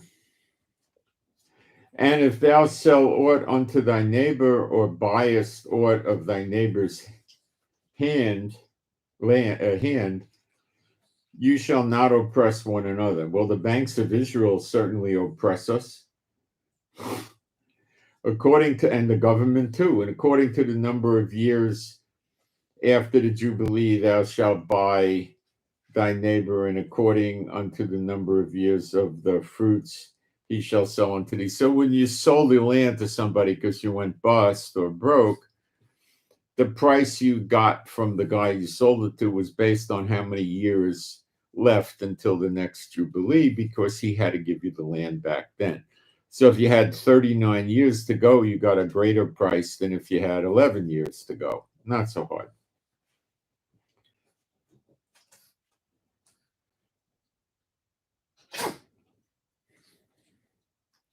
You shall not therefore oppress one another, but thou shalt fear thy God. The government oppresses us. 50% income tax for most employees. The tax on cars is 100 to 150%. That's right, 100 to 150%. You buy a little car in America, we pay twice the price here. You buy a luxury car in America, we'll pay 1.5 times the price what you pay. There's a $3 tax on gasoline. So gasoline starts, if it was free, it would cost you $3 a gallon. It costs $8 something for diesel now per gallon, $8 per gallon of diesel. The sales tax is 17%. 17% on top of 50% income tax, on top of property tax. Okay? And they put it on services, like an accountant or a lawyer. You got to pay the 17% tax on services. Not even buying anything, you got to pay the tax on. When you buy the land here, you don't really buy the land. You get a 50-year lease from the government, and it's renewable in 50 years. But at the end of 50 years, they can tell you all the things you have to do to the land and the improvements to get it renewed. You never own the land. Ezekiel 34 basically says the bad shepherds are going to be cut off. That's the 2/3. And it also says God's going to judge cattle versus cattle. The big cattle push the little ones around and stuff like that. That's the rich. They're espots. That's how they got rich. And the government, and they're going to be cut off. And you do not see the government in Zechariah 12. They're absent. They're not there anymore. The two witnesses are getting the victory, plus the people. There's no planes and tanks and democracy and Netanyahu and Knesset and IDF and IAF and the Navy. None of it is there. They're already long gone. And they oppress the people. And the espots, of which Israel is chock full of, oppress the people. They inflate prices. They have price fixing amongst the supermarkets. The Gazans pay 20%, 1/5 for food that we pay. 1/5. The rabbis declare the food kosher, which is nowhere in the law that rabbis should make food kosher. And the Lord says there's clean and unclean animals. They don't certify kosher. And I don't know how much they put on the food, at least 15%. At least, it may be 25% to line their pockets. And they make the government give them tax dollars to support them so they don't have to work. And they get free daycare, and they get meals at the yeshivas where they study. Do they study the Bible? No, they study the Talmud, which is not the Bible, and it contradicts the Bible. It's a joke. Wherefore you shall do my statutes and keep my judgments and do them, and you shall dwell in the land in safety.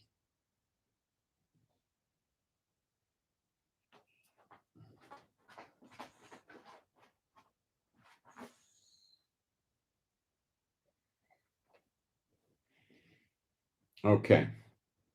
Let me get my notes and we'll go review this a little bit. All right.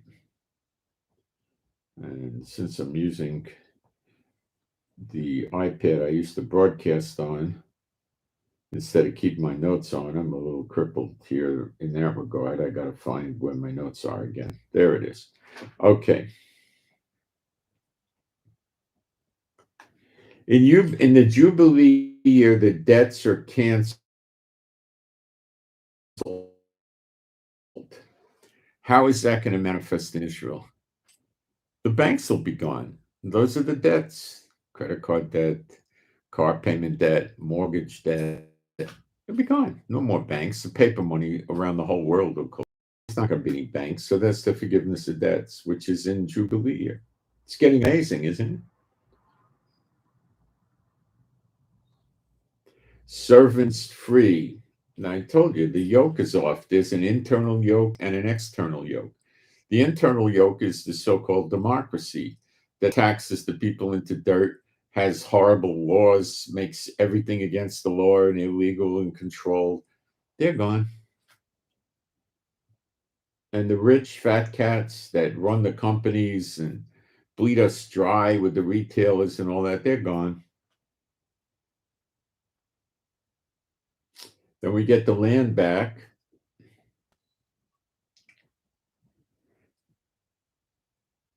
And we'll rest when that happens, not having to work the land because 2/3 of the population is gone. There'll be an abundance of food around here, I'm pretty sure. And the fighting will be over after the two witnesses step in. When you see Ezekiel at Malachi 3, where Elijah's training the Levites to do the offerings to make them acceptable unto the law, unto the Lord. The government's gone already. They wouldn't let Ezekiel do that. That means there's a temple or a tabernacle there. They wouldn't put up with that.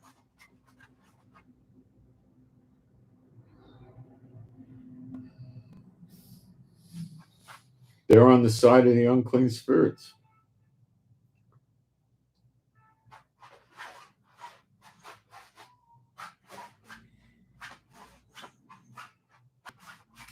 It says, because we were sold without money, I think it says words to that effect, we will be redeemed without money. We're not paying these occupiers of Greater Israel for the land. We're basically taking it like Moses and Aaron did.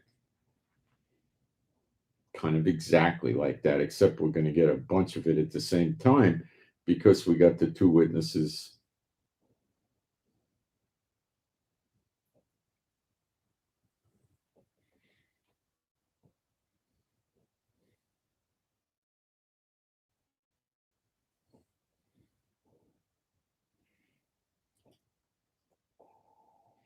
So I'm basing this year containing 2024, containing the Jubilee year. Now, when do God's years start?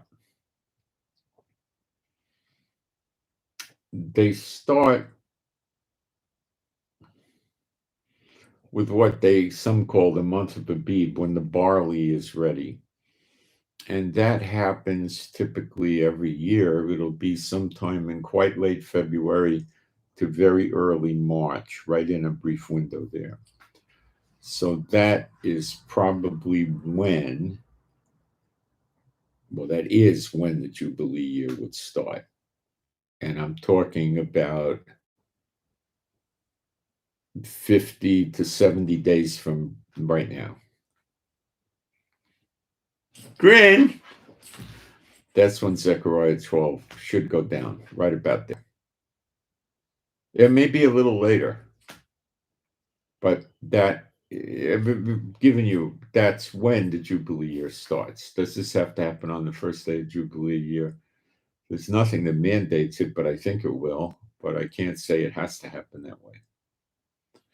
So I'm doing this based on Bible facts, lining it up to the Bible facts of Jubilee. So I'm rightly dividing the word of truth. So is it likely that all these things in Zechariah 12 and Jeremiah 30 also are going to, they line up?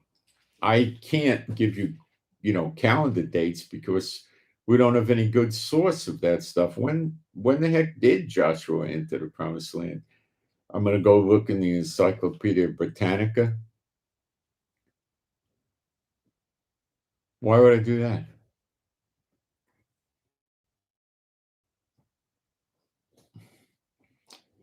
We'll probably be able to, if we see these events happen, and I'm most certain we will. I believe the Lord showed me this. I'm really sure we're going to see these things happen. Then we'll know where Jubilee year is, and we'll be able to work backwards. But when we work backwards, it's not going to make much sense because we're not going to know when Yeshua was born, when the temple was destroyed in 70 AD. You're not going to get there. But we'll know moving forward where the Jubilee is, and then we'll know where the Yovel years are and everything. And this, listen hard, really listen hard.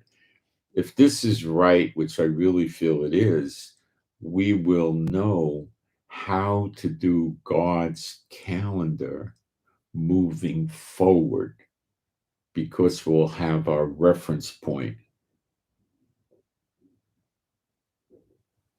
And the barley's Abib and all that happens, and the moon, and we'll know when the moon sliver is seen and the barley's Abib, we'll know that is Jubilee. When the moon sliver is seen. My wife's been spotting the new moon slivers for years from Israel. She feels this is her calling, God's calendar, to teach the calendar. Okay, so when we know that, we will have our calendar date hard. And then we'll be able to determine the Yovels, the Shemitas, and we'll be able to determine the following Jubilees and all of that. Pretty slick, huh? Jehovah's pretty cool how he did that.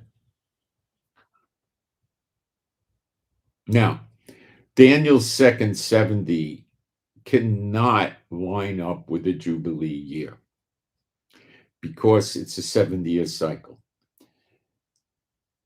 Some of you don't know this. Daniel 9:24 does not say 70 weeks. It says Shavim, Shavim, the same exact word twice in a row. And it means 70. It never means week. It means 70. The first 70 was Babylonian captivity. The second 70 begins when we have the holy city, because it says the 70 years have been declared upon your people and the whole Jerusalem.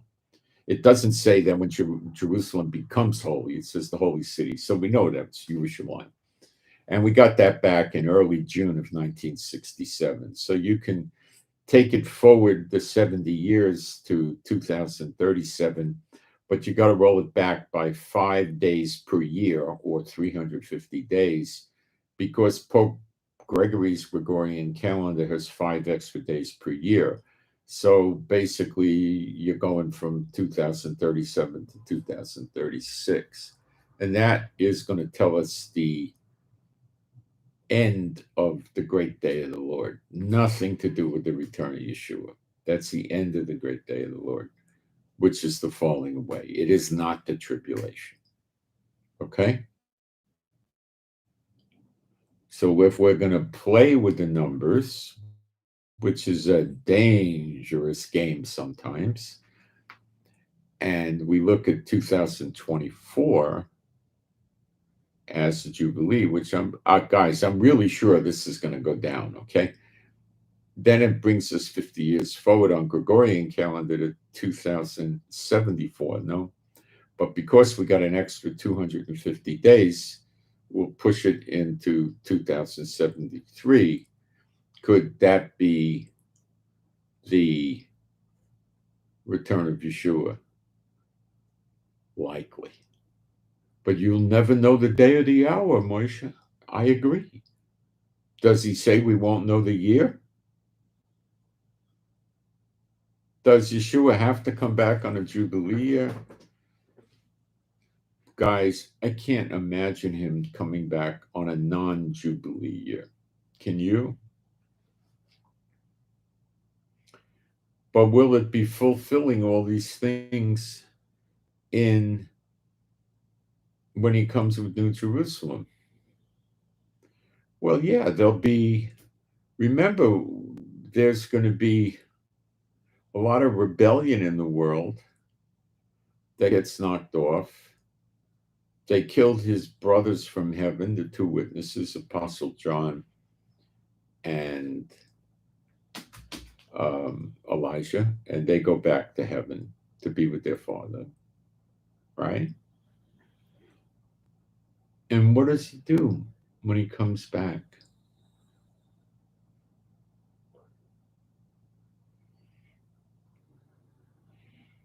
You walk into New Jerusalem, there's the river of life and the tree of life and the river of life. So the tree of life will be like, split at the bottom, I guess, and the river goes through it, right? And we eat of the fruits that change every month. Kind of like a Jubilee year. You're not pruning. The Sabbath is, the millennium is the 1,000-year Sabbath. You're resting. So we're just picking the fruit. There's no temple in New Jerusalem, so we're not doing offerings. And does every man get his possession? Come on, that's a no-brainer. Of course, your possession in New Jerusalem. First, you get your piece of the land here as your inheritance, and when the New Jerusalem comes down, you're not going to be living in the Tanya or Haifa or something like that. You're going to be living in New Jerusalem, where the glory of God of Israel is enthroned and Yeshua HaMashiach is enthroned. You'll be living there. That's your next inheritance. It's promised to you. You'll be where Yeshua is. He went to prepare a place for you, which I believe is New Jerusalem. When Adam and Eve were in the garden, the tree of life was in the Garden of Eden, Gan Eden in Hebrew. The tree of life was there. And the tree of life is in New Jerusalem. So it's obviously the same place, but there were no streets of gold and big buildings or anything like that there because nobody was living there at the time. It was a garden. But the tree of life has probably never been translated. It's probably in the same when the glory God do that it probably turned into rivers of the river of life or something. It probably wasn't that because God said, let's get them out of the garden before they eat of the tree of life and live forever like we do. So we get our inheritance back. Nobody's going to oppress us because when Yeshua returns, all the enemies are killed, but they're not really able to do anything to us. We don't really suffer very much at all in the tribulation.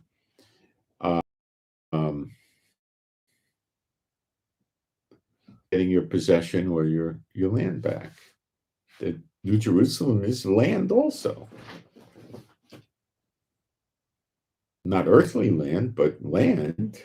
It's a possession. It's your possession. It's for you. And then after the millennium, you get your next possession, which is in the third heaven. Does New Jerusalem go up to the third heaven and that's where we reside? I don't know. Probably not. Because God's in the third heaven and New Jerusalem's down here and heaven's not lacking. I doubt it.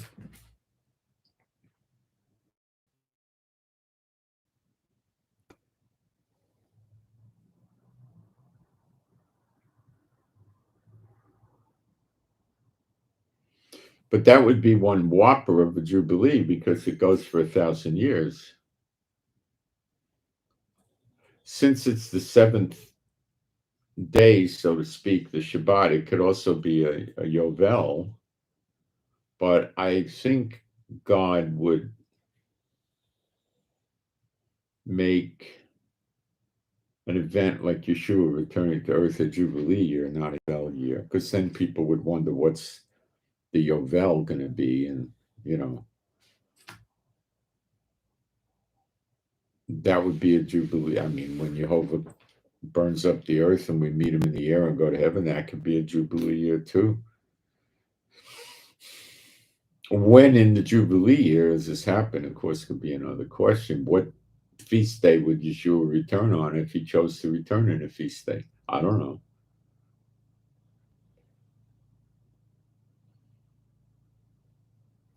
I don't know. You could take your pick. You see, you're not going to get the day of the hour, but you can get the year. But I don't want to dwell on the return of Yeshua. I want to return on Zechariah 12 happening in the Jubilee year, and that is probably going to start when the Jubilee year starts.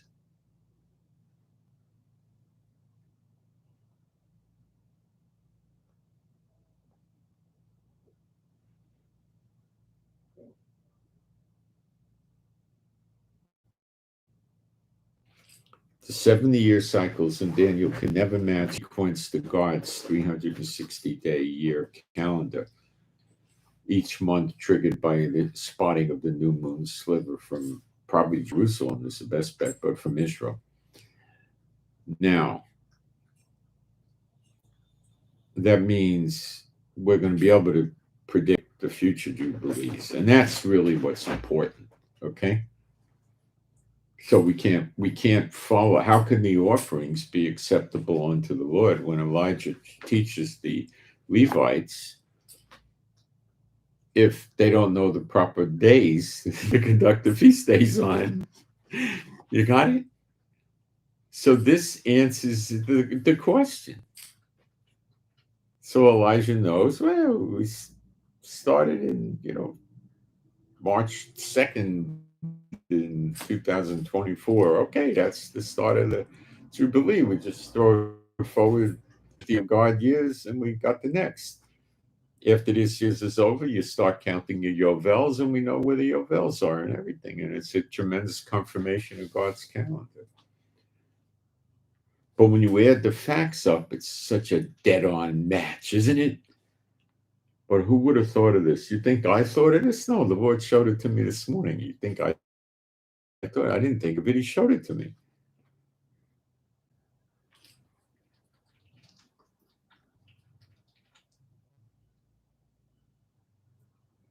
I tried working things to see if I get a match with the 1917 Balfour Declaration, 67 war when we got Jerusalem back, and I can't make anything line up like that. We're shooting in the dark there with these calendar dates, and I couldn't make any of it work. I tried. Don't try. It's the purpose of this is really for us to get it down now and forward, not back. Forward. Forward. And the rabbi calendar is cockamamie. They lost 250 years. And don't even bother banging your head against that wall.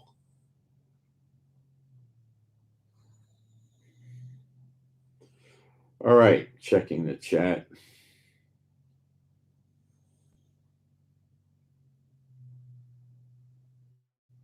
Well,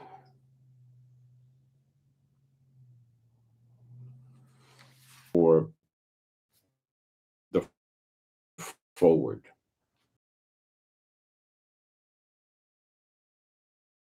Myself for 30, 45 minutes on the holy city. So I don't think it could have started until then. And it doesn't say till the holy city be cleansed or until the time to the Gentiles is completed. It doesn't say that. The requirements for that 70-year period to be complete are the 2 witnesses get killed. Not in Jerusalem.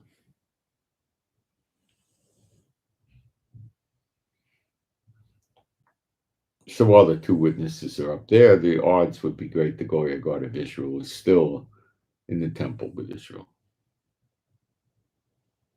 Because it says he's not leaving. He leaves to go into New Jerusalem, which is the same as staying in Israel. So we could take it and move forward. That's what I'm trying to say. But don't try to go back. It's I don't know. Unless the Lord tells me different, I wouldn't try to work it back. It's really so we can work forward and follow the law. And what a beautiful thing it is, and so concealed from everybody all this time.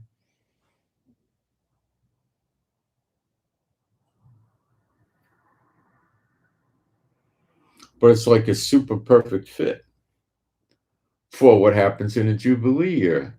So 2 plus 2 doesn't equal 7, it equals 4. It's Jubilee year. Why else would it fit the Jubilee year perfectly if it wasn't the Jubilee year? And this is really the beginning of God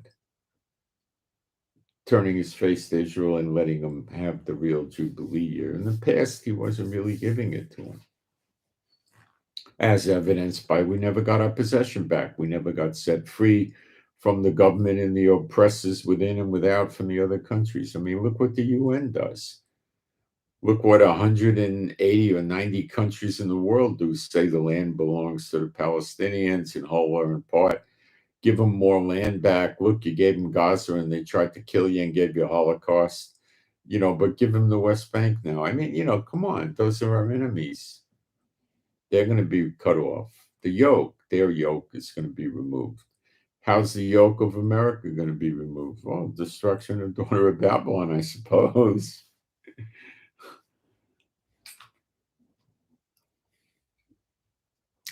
So don't sit here and begrudgingly facing prophecy and say, oh, no, it's going to be gorgeous end of it. You just got to wait for the end, but he's going to keep you safe. If you're his, you'll be safe. Is it going to look like you're safe? Not necessarily so in the flesh, but you will be. He has angels protecting you all.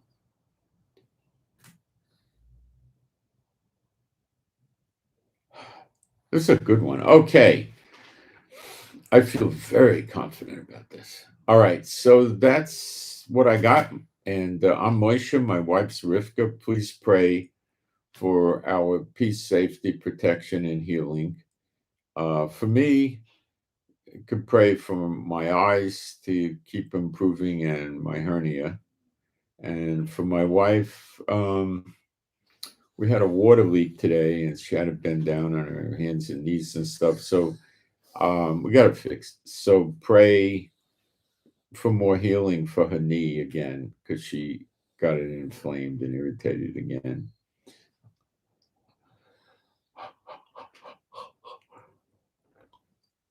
Pray for the peace of Jerusalem. Pray for our animals and pets to be happy, healthy, and whole.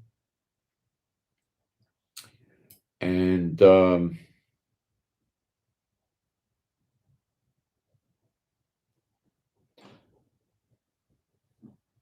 pray for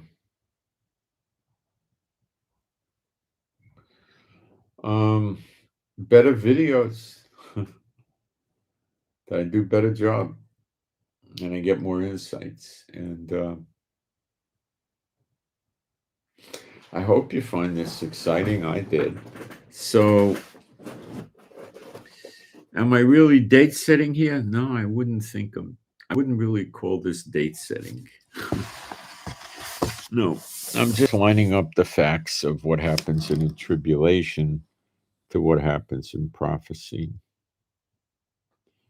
Okay, so I send my shalom to everybody who loves Yeshua HaMashiach, and I'm out.